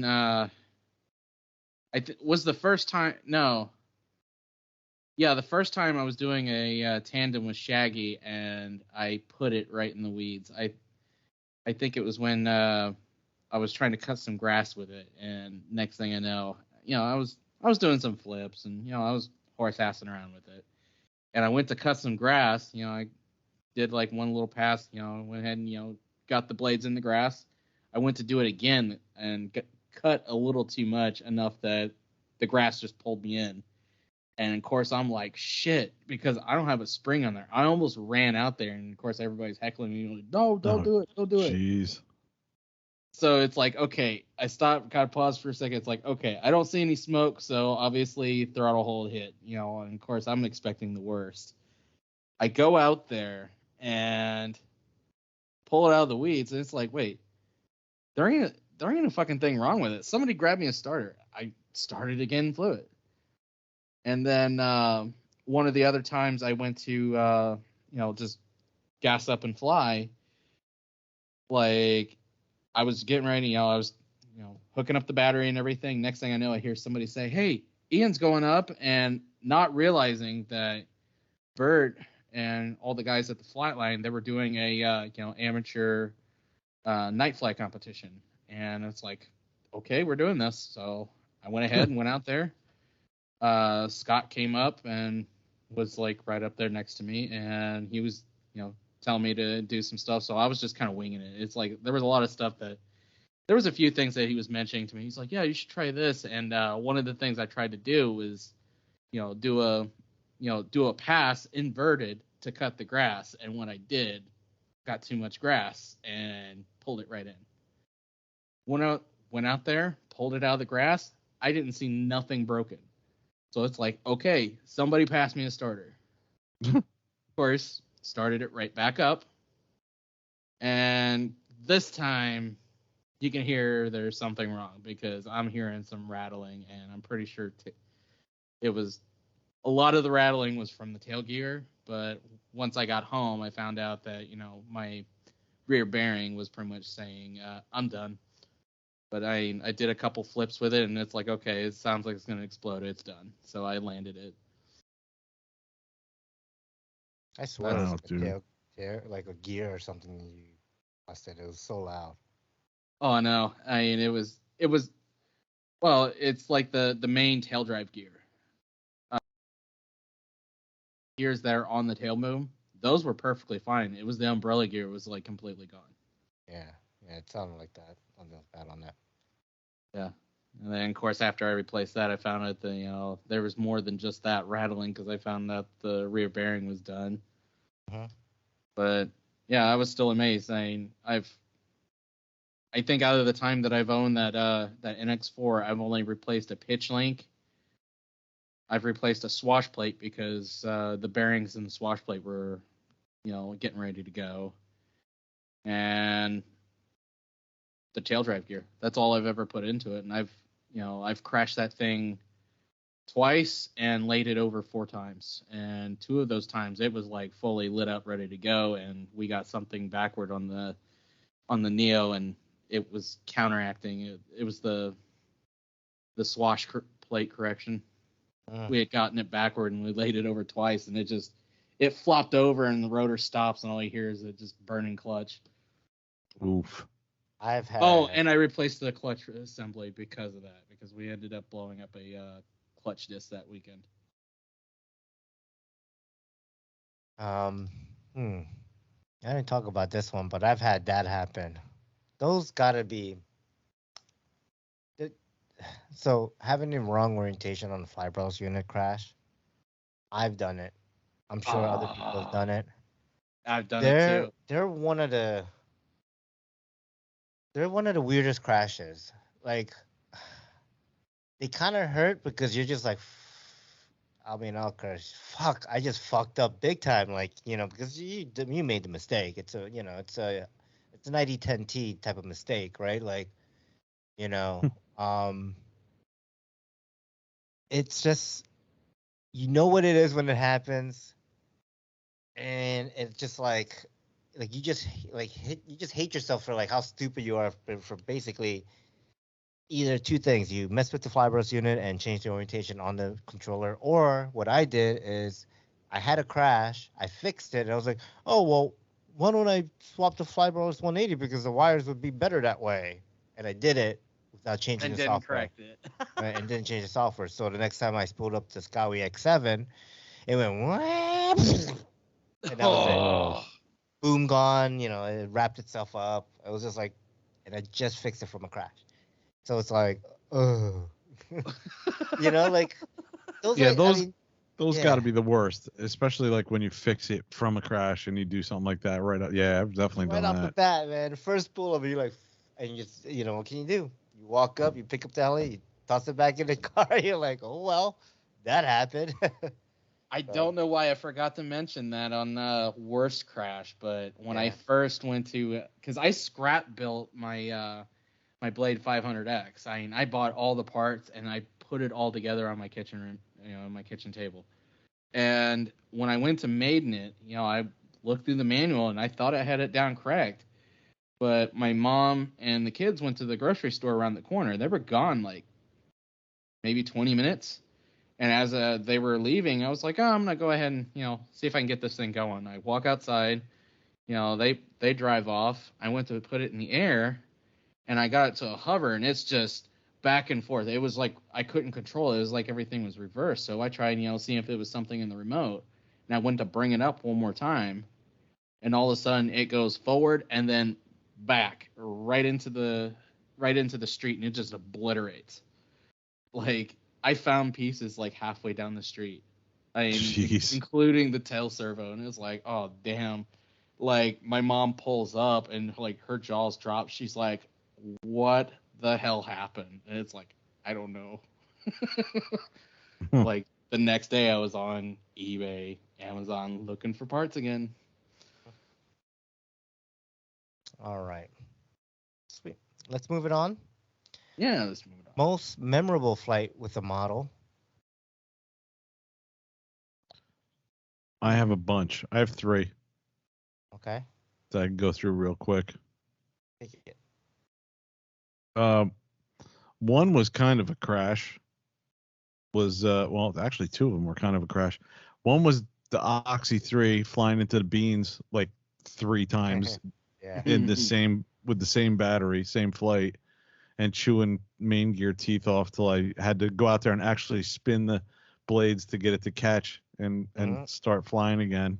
And Kyle Schneider saying, I didn't know Oxy made a nitro. At the time they didn't.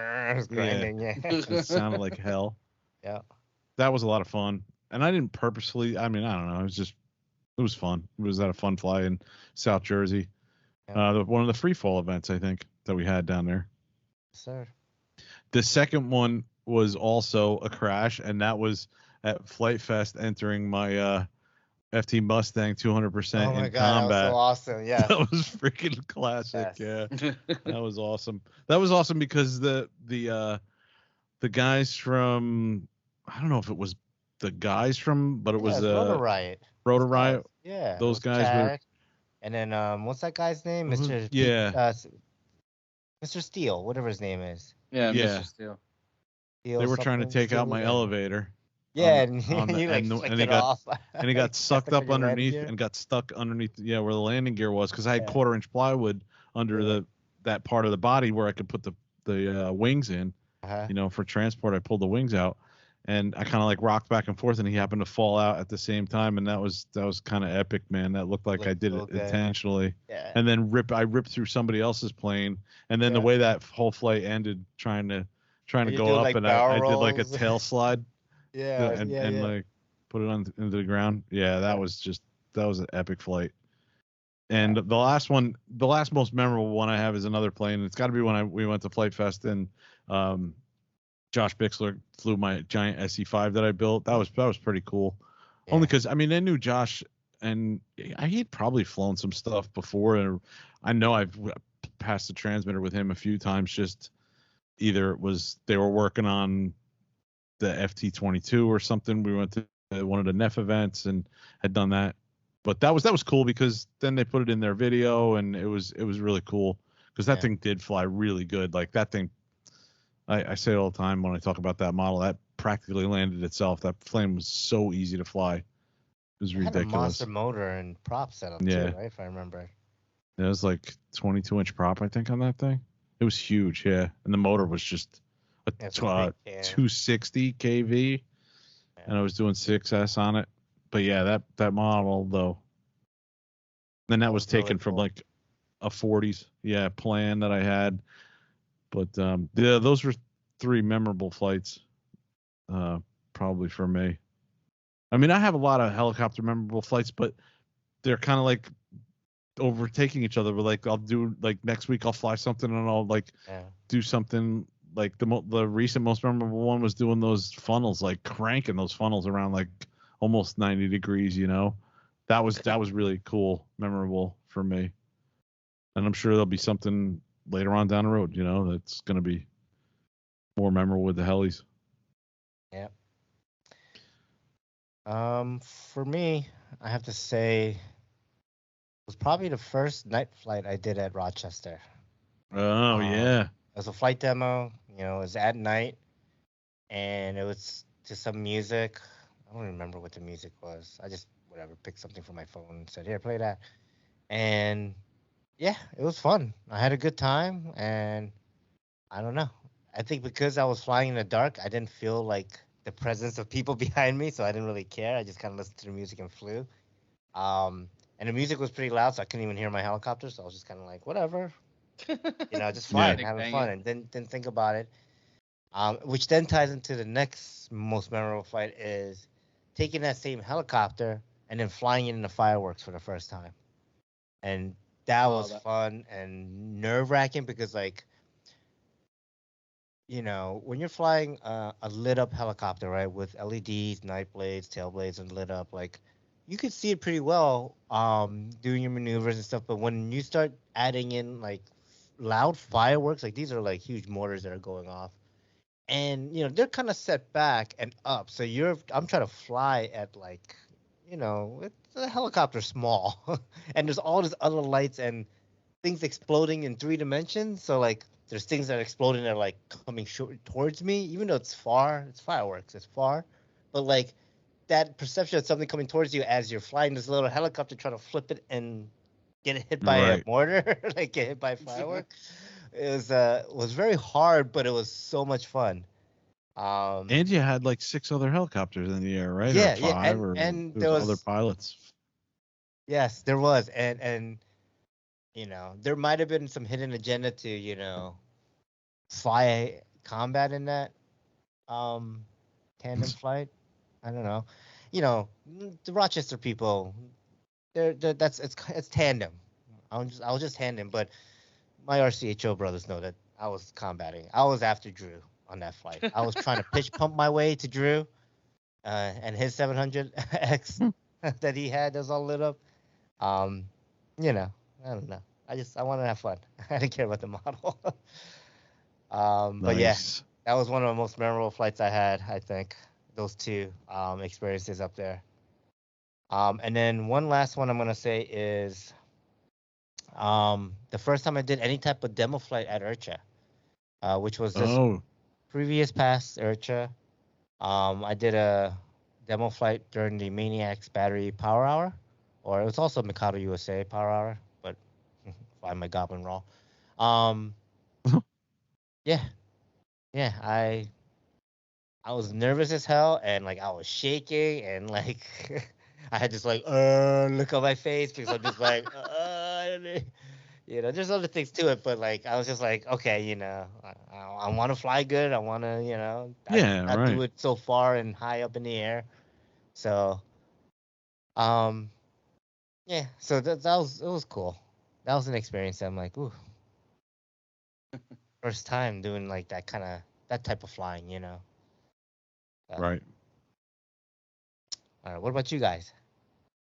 Let's see. I think one of my memorable flights, this particular one wasn't at like an event or anything, but it was at one of the places I used to work. I would go fly after work because they had like a lot, and then like, oh geez, it was a fair distance away. There'd be like a hotel and a few other places, but they had a decent sized open lot.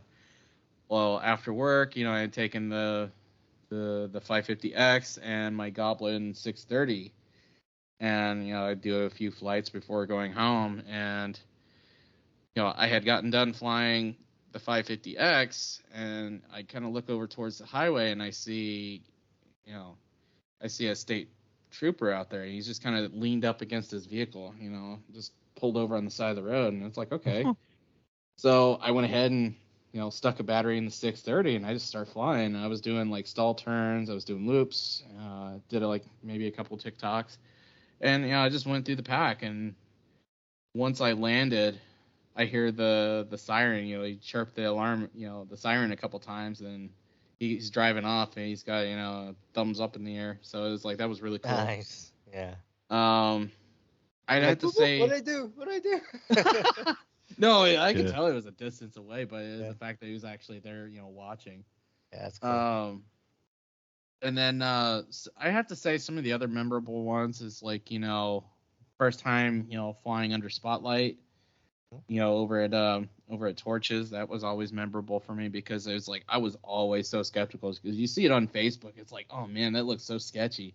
But when you're there in person and you got people watching it, with the spotlights, you see everything of that model. And it's like that was always really cool. We had Frank Mordiellos, we had pretty good amount of pilots over there, just flying. I think it was like on a Friday night, everybody's just putting out flights like crazy. Mm-hmm. And then of course the atmosphere at Spring Fling. Oh man, it was a lot of fun. Because Spring Fling was probably like the biggest event that I've been to, and like second to that was like Winter Bash. But I definitely have to say top on the list as far as events going to that I really truly enjoyed are CHO and Spring Fling. Just what the are we fun talking about? I thought we were talking about memorable flights. Yeah, like a lot of the flights that I've done. Well, it's like a lot of the flights that I've done at those events. It was just the atmosphere. It was like back-to-back flying. I couldn't really pinpoint a flight, but I do know over at Spring Fling, the one flight I did with the Drake 700. It was like I was doing like the half Piros, and I kind of started doing the Mobiuses. Then like by the next one, I ended up crashing, and it was like such a stupid crash. It was like, oh damn it, it wasn't even epic. But what had happened is I brought it out and was doing like a few flips, and I went to bring it back and put it all the way into bank 3. Try to do that whole Trek thing, where he puts it on the front of the skids.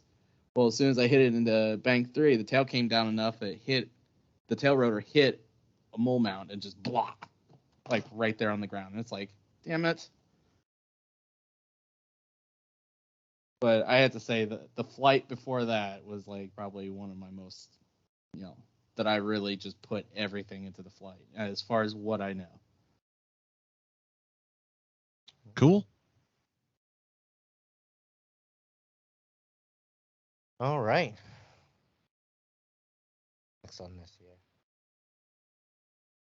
We got best save. Best save. Yeah. All right. Best save. Are you thinking of one? Because I got one. I got one too. All right, go for it. You guys, go ahead. Go ahead, Ian. All right.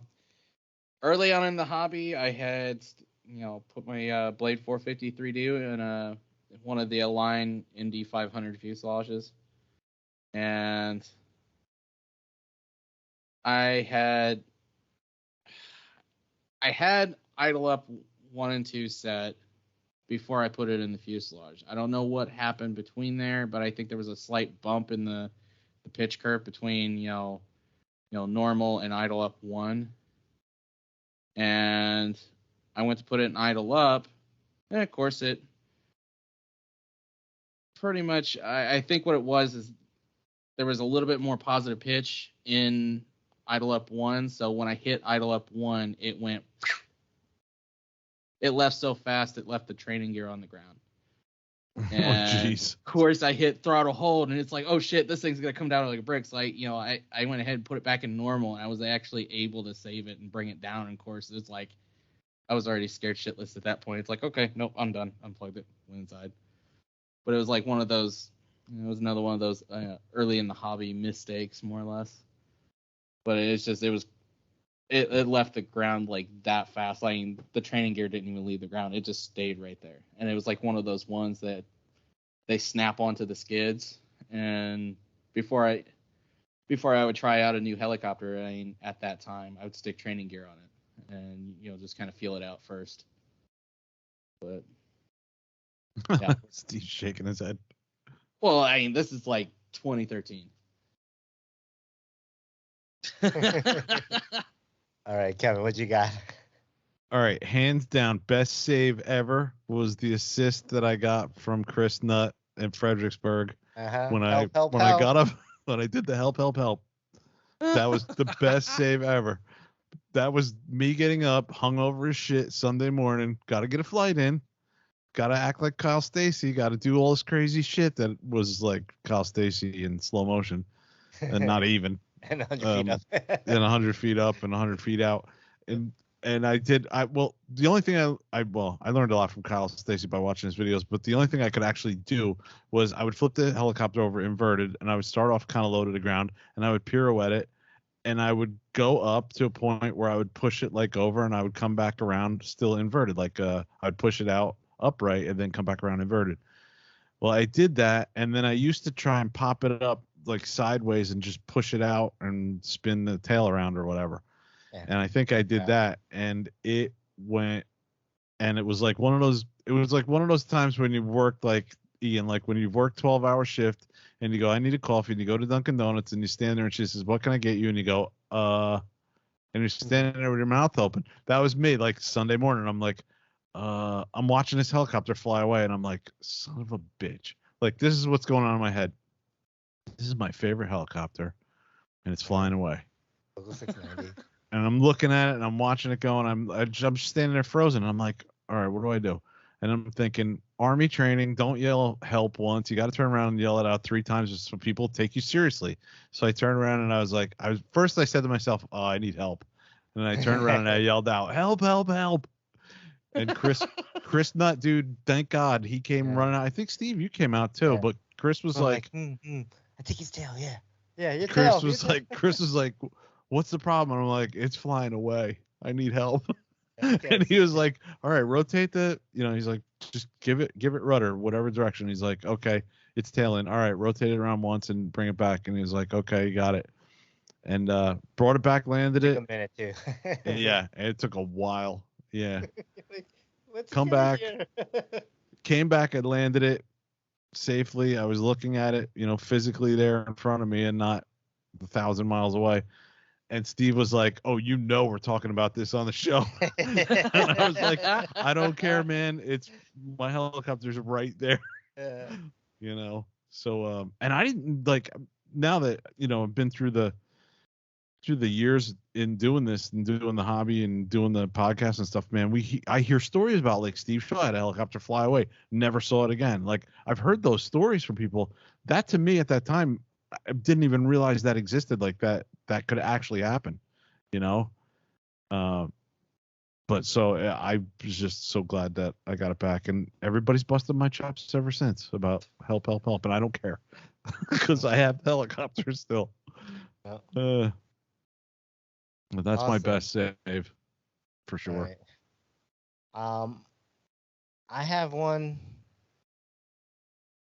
All right. So I have one that's kind of, I don't think I've ever spoke about it, but for a brief moment before I joined Polda, I joined this club in North Jersey called Wayne Modelers. Right. And their field is like, you go to a county park and there's a baseball field and you drive down this like gravel road that turns into a dirt road that goes down, and then there's like a pilot station, a landing strip, and then swamp, like a lake. It's all swamp. And it had nothing to do with the swamp. I wasn't like gonna crash the swamp and I saved it or anything. But I'm flying there. It's probably around like 5 o'clock-ish, 6 o'clock. Like, it's starting to get a little bit dark, but still pretty bright out. And there's a baseball game, like a Little League game, playing in the field that is behind my flying field, right? So this is back when I had my Blade 550X, and I was there by myself. I didn't have a spot or anything, and I was just like, yeah, I'm just gonna hover and I'll flip it, and I do basically all I do is I flip it and I push it out and I punch out and I pirouette the tail and I tail slide down and fly back towards me and flip it and do it again. Like, that was like one of the maneuvers I did besides like fly back and forth and do stall turns back in those days. Right. So I'm flipping it, and I don't know, for some reason I flip it. I'm like, I'm gonna keep it inverted. Yeah. And next thing I know, I'm like, this thing is above my head. Oh shit, this thing is behind my head. Oh shit, it's it's gonna be over the baseball field soon. And I'm flipping it out, and I'm like, do I go left? No, that's not right. Do I go left? Right? Oh shit, that's not right. Do I go negative? Okay, yeah, that just pushes up in the air. I'm like, so I was literally like on the fly, like this way, that way, this way, this way, trying to figure out which way Oh, to save this thing. jeez. As it's like over my head going like this, like and I'm just like punch it out. And I punched it out, and this is where like practicing punch outs and kind of getting back to your routine, like what you're normally like. So I punched it out, and then I kind of did my normal like piro flip, and not piro flip, but punch out with a pirouette. Yeah. Yeah, and then like come down tail, and I was like, okay, then move the heli back over to flight land. And I was like, okay, I'm gonna land this thing, and I put it right back in the car. I did not touch it again Oh, wow. that night, because yeah, and like I was by myself, and I was like, one of the biggest things that like as a new member they always tell you is don't fly behind the flight line. Don't fly behind the flight line. And then this club was like, don't fly behind the flight line, because if you crash a helicopter or plane behind there, it's a baseball field. And Right. the county's already looking for a reason to kick them out. So, like, don't be the reason that we get kicked out. So, that's in the back of my head. Like, fuck, I don't want to be the reason, I don't want to be that that guy. Yeah, I don't want to be Yeah. that guy that, they lose their fucking club field because of me. So I was freaking out, but I was like, oh shit, okay, and land this shit. It's like, put it in the car. I don't want to touch it Jeez. anymore. Yeah. Yeah, I don't think you ever mentioned that. I remember Yeah, I remember you joining that club. I remember talking about that club. Hmm? Yeah. It's one of those things that, like, I don't know, maybe I forgot about it, but like at the moment, I remember I was like your heart was like, I was sweating, like my heart was pumping. I was like really Yeah. like the adrenaline was kicked in and everything. And I was just like, wow, that was a save. Nice. And then I don't think I have any other ones. So Not off the top of my head, I can't think of any more. yeah.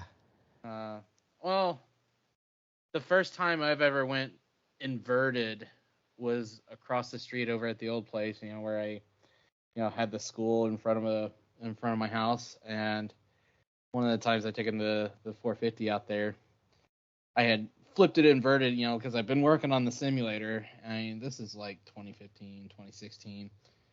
I flipped it inverted, and it's like, okay, I got this, and it's like, it slowly starts to drift towards the fence, and it's like, oh shit. So it's like, it was one of those things. I did a quick little punch out. It wasn't like nothing to where I just send it clear out there, but it was just like a quick little, got it vertical, and was able to get it like literally just in the nick of time, because it's like a 6-foot fence going all the way around, and it's like, it would have obliterated that heli. But it's like, I've done a bunch of stuff like that where it's like last second kind of thing. Yeah. And more recently, I mean, definitely with the M2 Neos, like there's a lot of like saves that I do with that. And back when I used to fly the Oxy 4, because I used to fly that pretty low, and there'll be times where like I'll scoop and people Right. be like, holy shit, like we thought that was gonna go in, like it's barreling towards the ground, and I save at the last minute. But those aren't as memorable, because I mean, they're just reactional saves. Like it's not me actually, it wasn't me like fighting it trying to save it, right? Like that's like wrestling a freaking, a fish on the end of a hook. Like I gotta get this, that was me with the thing. Like I gotta get this. I gotta, I can't let it crash behind. Yeah. So it was a little bit different, but yeah. Cool. Let's move to the final question. Best model. Now this is like a loaded one, in my opinion, but It's a That's gonna loaded be a one. hard one. yeah. That's gonna be hard for you guys, because you guys have been through quite a few models. I know Yeah, Steve but I has. mean, it's like, I don't know, the last helicopter I flew is the best model. Yeah. Like, That's Rob McClellan talking there. right. So it's like, yeah. All right. So who wants to go? Well, I guess I'm guilty of that, because I would say right now the best model I've got or flown, or the one I feel the most comfortable with right now, is the Oxy 5. I love flying that thing, and I really enjoy flying the 692. But but dude, I don't know, something about the Oxy 5. I just love beating on it. I just don't care. It's so much fun. And I'm sure that I'm sure a lot of guys will say the Raw, because I've heard that that's, Andy likes that a lot. You like that a lot. A lot of guys like that heli. Yeah. But for me right now, definitely Oxy 5. And if I could do an honorable mention to the flight test crew, it's got to be the FT Vigan. I mean, that came out in February of 2014, and how many years later are we still talking about that freaking plane, to the point where I shipped the guts down. That was another thing I shipped down just past weekend, because I'm going to build one down here, because they're so much fun. They're just. I think I might build another one too. Yeah, It's I a really cool do plane enjoy and so much fun. Yeah. So for like $4, I can build one. I already got all the guts laid out and the servos and all that. making a 6S again. No, I'm just gonna do a 4S. That's what I shipped down. The 6S one is still together, so I didn't want to rip everything out of that. But who knows how long that'll survive. All mine's all ripped out, so I'm ready to go whenever I decide to get some foam board and cut one out. Yeah. So I don't know. What do you guys think? What do you guys got? Iaen? For me, it's really a cross between my Drake 700 and my NX4 right now. I mean, it may change when the Black Nitro gets up in the air, because I've heard a lot of people tell me, you're gonna love it. Even everybody from Tom Shin to Scott Graham. A lot of people have told me the same thing, and so that may change. But I still say that my Drake 700 is still going to be my go-to, as well as the 630 once it's back up in the air, because those two models feel very much the same. The only thing I feel that's really different between those two is like the 630 was a little on the snappier side when it comes to flip and roll rate, just due to it's got just a slightly smaller tail. Otherwise, the cyclic feel and collective, it feels damn near identical. So it's really a cross between my 700 and the NX4 because of that. And of course, the NX4 just really opened up the window for Nitro, and I really love Nitro now. So nice. Yeah. I mean, for me, it's really hard. I really like how the Raw flies. I really like how the Raw Nitro flies as well. But I have to say, like, those two, like, I have quite a bit of flights on them. I'm probably around, I don't know, 150 flights on the Raw, and maybe on the Nitro, like, that's probably like 20 flights on the Nitro. Like, I just haven't been flying that much. The models that I have the most memory of having the best, like, fun flying, it's gonna be a close, like, mix, and I'm gonna call them both out because they're both, to me, just the same thing, but electric versus Nitro, and it's got to be the Black Thunder line. The original Black Thunder Carbon Edition, I thought, was one of the best flying, Black Thunder line or post-competition line. And then the Black Nitro is one of the best flying Nitros that I've felt. It's one of the models that I felt so in tuned with or connected with when I flew. Comfortable with, yeah. Yeah, comfort-wise, like, yeah, so. But I have to give a huge honorable mention to the Logo 200. I know my sponsors will hate that, but that little 200 model in my backyard it's a fantastic little thing for what it is, Right. And that's really not a logo; it's an M2, right? Like, they're the ones, OMG is the ones who developed it and made it, and I don't care what logo fanboys want to say. They can change the frame, put a canopy on it, a Neo on it, it's still an M2. But yeah, I gotta say that as long as an honorable mention, it's like one of the best backyard beaters you can get. Help you progress in the hobby. If flight time is what you need, right? Like stick time. Like if you need stick time, and can't do sim, those Yeah. work really well. Nice. Oh yeah. All right. There you All have right. it. Yeah. Wow, what an episode. Not 302 questions, but a bunch of questions. All right. So Ian's tech tip. I didn't come up with one for this week because I was like stupid busy working. So, I think you have a button for that now, Steve. No, I don't. I don't have the idiot button if you want. I mean, I No, think not that one. You got You're another one. you're What are your fired. presets? which one? I could play this little trombone thing. Yep, that was it. That's it. So, Yeah. sorry guys, I'll come up with something really good next week. All right. What do we got for news and announcements then? I don't know. We got any news? And announcements. And I don't think so. I have to push this button again. What is I going on? I do have an announcement though. What you got? Winter Bash is coming up. Oh, 10th yeah. December 10th through the 12th, Friday to Sunday. Nice. So see if you can make it. Yeah. Andy, I've heard someone already pre-registered. I pre-registered. Nice. Mhm. Did it now. And you have until the 9th of December to register. So get on it if you're going to go. Absolutely. Yeah. You going, Ian? No. Hit the button, Steve. No, I'm not. Gonna Wah, No. wah, wah. Are you going, Steve? You're going to try and make it, right? Or no? I'm gonna Oh, you try. said you'd be down there with the family. Right. But yeah, I'm gonna be down there with the family the week not week after, but like a couple of weeks after, 3 weeks after.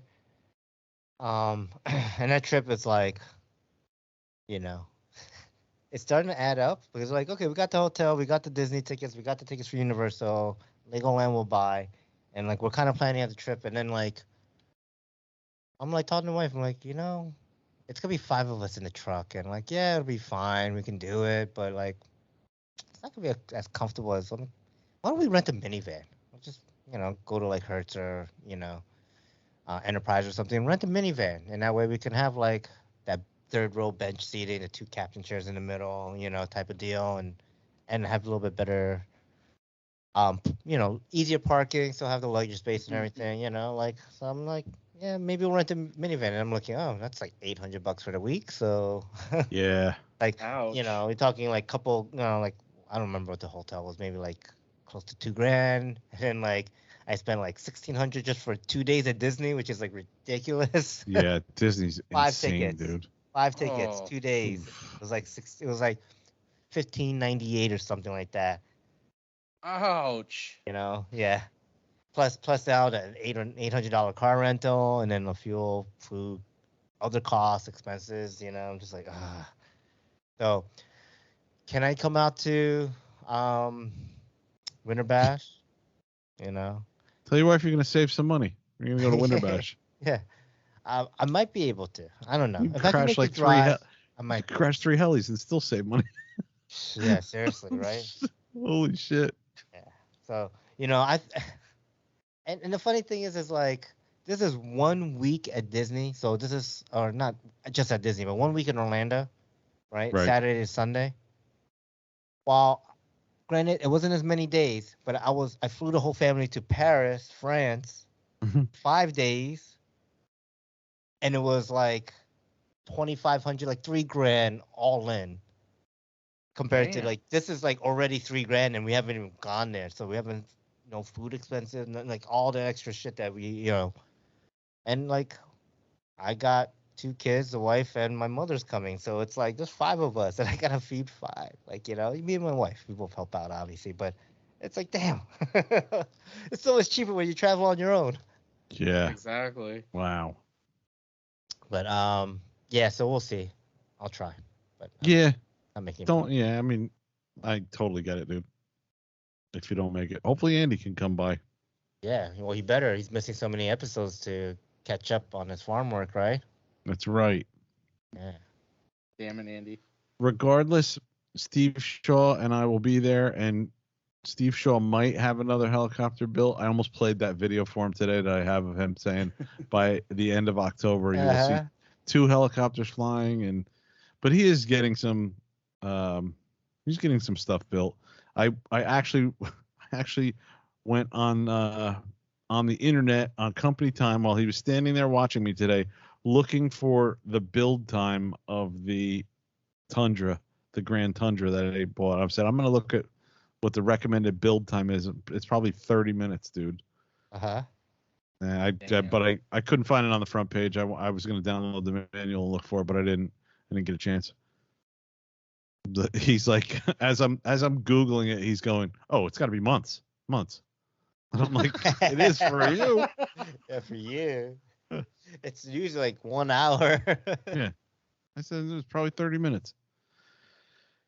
Oh boy. At this rate, I'll probably have the Black Nitro done before he gets one thing done. Dude, at this rate, Jesus is going to be the one helping him. Like, Jesus is going to come back and save the world, and he's going to be like, Jesus, hand me that tool. Help me screw this screw in. Yeah. Number 2 Phillips head, please. Give me a hand with the Jesus bolt. Jesus. All right. So should we move it on? Yeah, let's move it on. What's next for you in the hobby? Ooh, that's a good question. I'm going to go flying, I'm sure. I hope. Yes. That's next for me. All right. What's next for you? So I got a little bit of wrenching to do on the Goblin Raw Nitro, and so I'm gonna do that. And what else am I gonna do? I don't know. One of these days I'll hook up that jetty and this mess of things that I haven't done anything with recently. I plugged it in, kind of got it set up, and I was like, okay. I'm gonna go fly. I want to go fly and have fun. So, but yeah, I plan on fixing the Raw Nitro, and I plan on flying it this weekend. So that's my plan. Cool. Yeah. What about you, Ian? I'm gonna try to get out there and fly this week. Of course, I'm gonna be on Discord as always. And try to get some parts ordered. Of course, probably need to go ahead and do a little bit of, a little bit more work on the Black Nitro, get wires tidied up, get them where they need to be, and then probably just go ahead and set up the Neo. I'm actually gonna pull off the tail servo off of the shuttle, because what's on the shuttle right now, I can't remember the numbers exactly, but it's a BK coreless servo, so it's like I'll just go ahead and stick it on the Black Nitro, whatever. I think it's like the 8005, I think. Don't quote me on that one. I mean, it's red, it's a tail servo. If it's coreless, it's probably 7006. No, it's not 7,000. I know it's 8. Then it's brushless. It's not cordless. Oh, is it? 8,000 lines were brushless, yeah. Okay. Well, so it'll still do. Yeah, because I think I got the 7006s on the Drake. So yeah, I think that's all I've got really planned. I know next week I've got a few of the few shifts picked up for agency, but the kids, you're not gonna believe this, literally.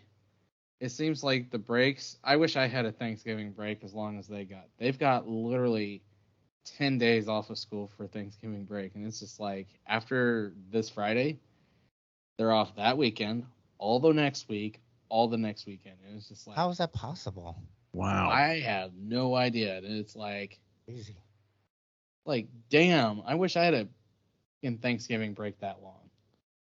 Yeah. Like, I'd like to know how long their Christmas break is going to be. And it's just like, man, that's going to screw me up. I'm going to have to shell out some money for a babysitter for sure.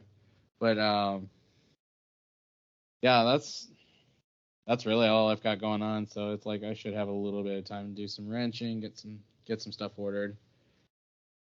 Nice. Cool, man. All right. Okay. So Andy's not here, but I think we can do the listener pipeline now. got this little fancy board here, and I don't know. I'm not good as Andy. I don't know how to program this thing very well, but we can give it a shot. Yeah, man. Do it.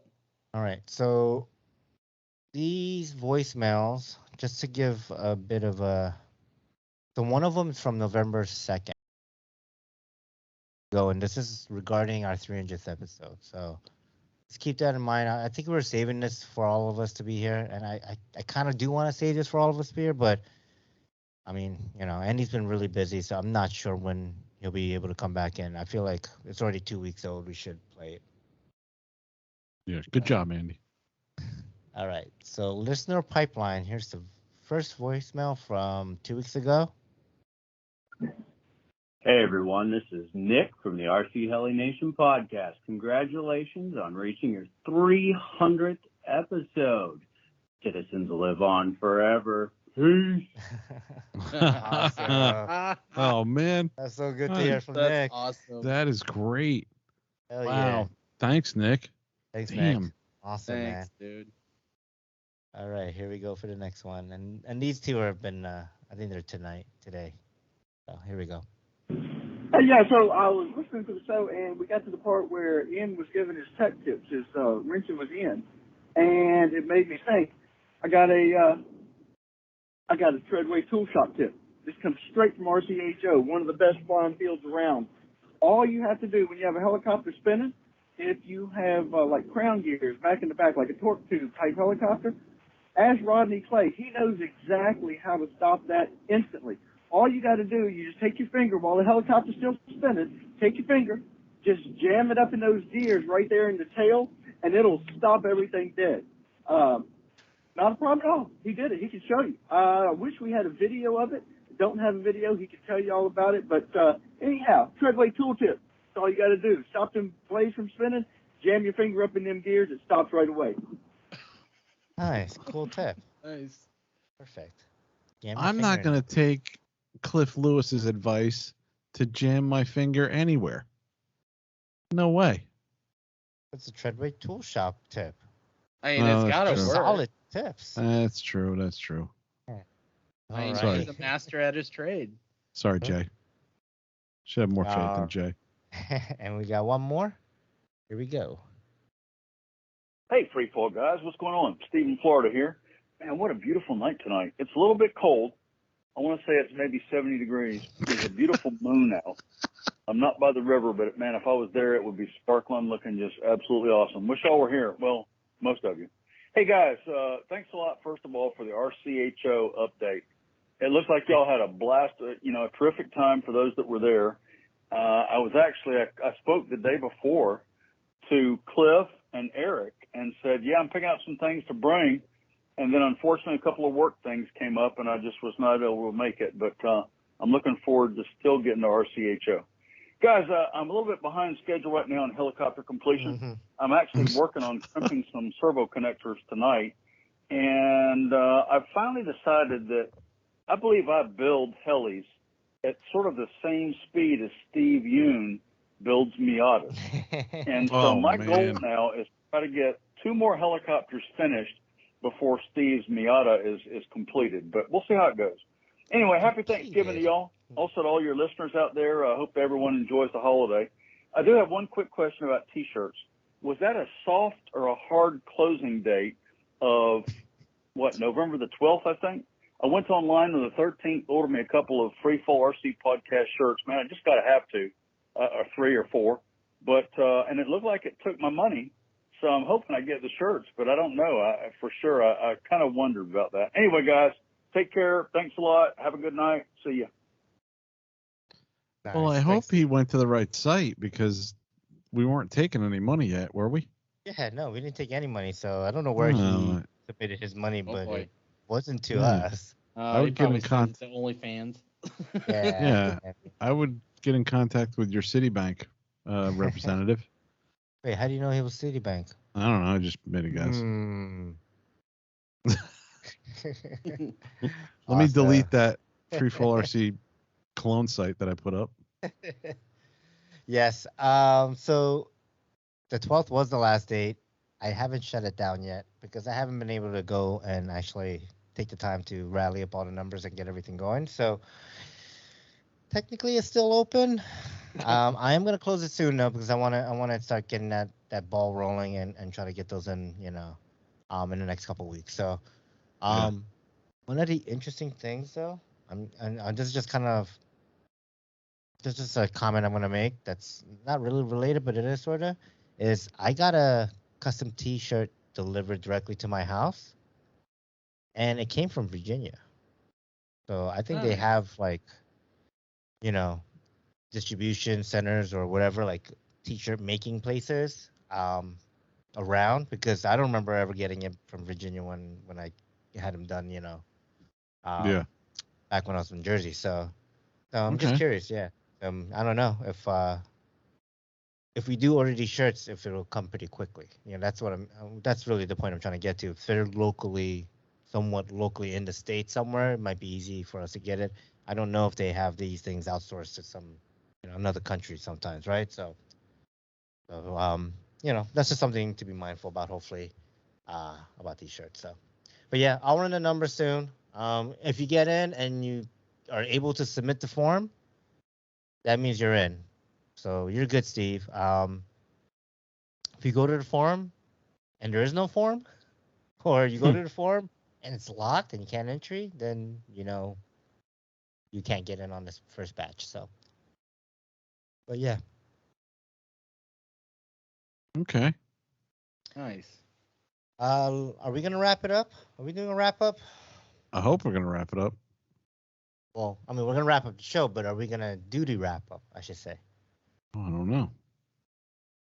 I'll let you guys call it. Did we do one last week? No, we were waiting for Andy. Well, this week we made a little effort. We played some stuff. Yeah, we could leave the rest for because we do have some new Facebook likes, but I don't know, man. Something's wrong with the algorithm, or someone's unliking and then reliking us because these names are coming like from the bottom of the list back to the top. So It's probably Bill. I'm blaming Bill. Weens. Oh, did I say that loud? Blaming I Bill. thought it again. was Wines. Wines. No, it's Weens, dude. It's Weens. I can't remember. It was Weens. All But yeah, Darren's one of them. I think it's Darren. I don't know. Yeah. Anyways, Let's wrap it up. let's wrap it up. It's getting late. So drop us an iTunes review. We'll read the review on the next episode. Email us at free4c@gmail.com. Like us on Facebook, facebook.com/free4cpodcast. What else do we have here? Check out our webpage, free4cpodcast.show. Say hi to Chris. Hey, Chris. Hi, Chris. Flight Test Forums, Off the Field, audio and video production. Other than Flight Test Podcast, Free 4C Podcast. Say hi to David Hill, a.k.a. Hill the Flyer. Hey, Dave. Hi, David Hill. Okay, fellow podcasters, we have the Heliheads Podcast.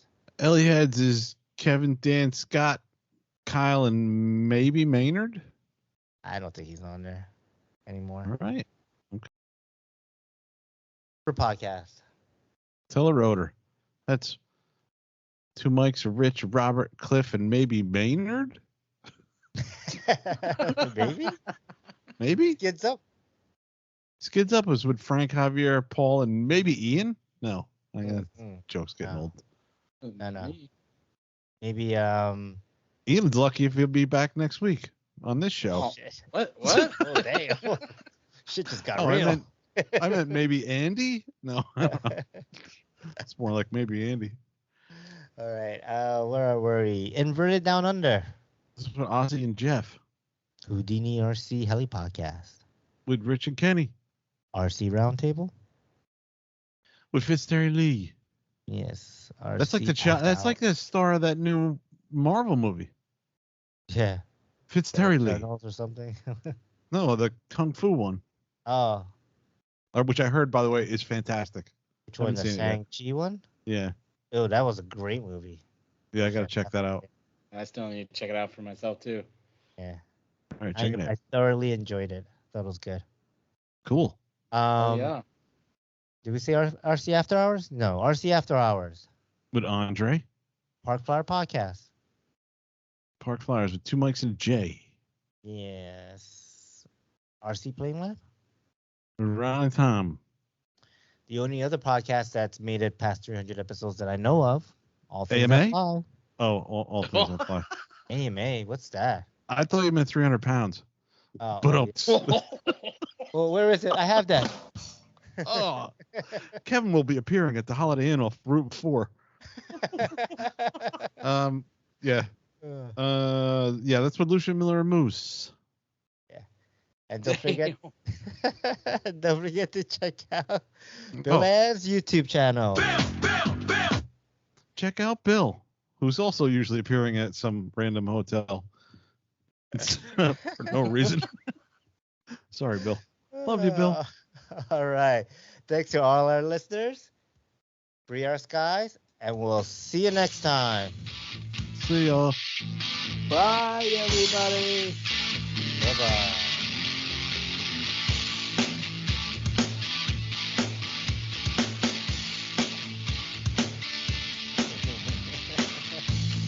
That's funny. All right. Should I? I'm fading this thing out. Well, then we got to fade out, too. Do we have to fade out?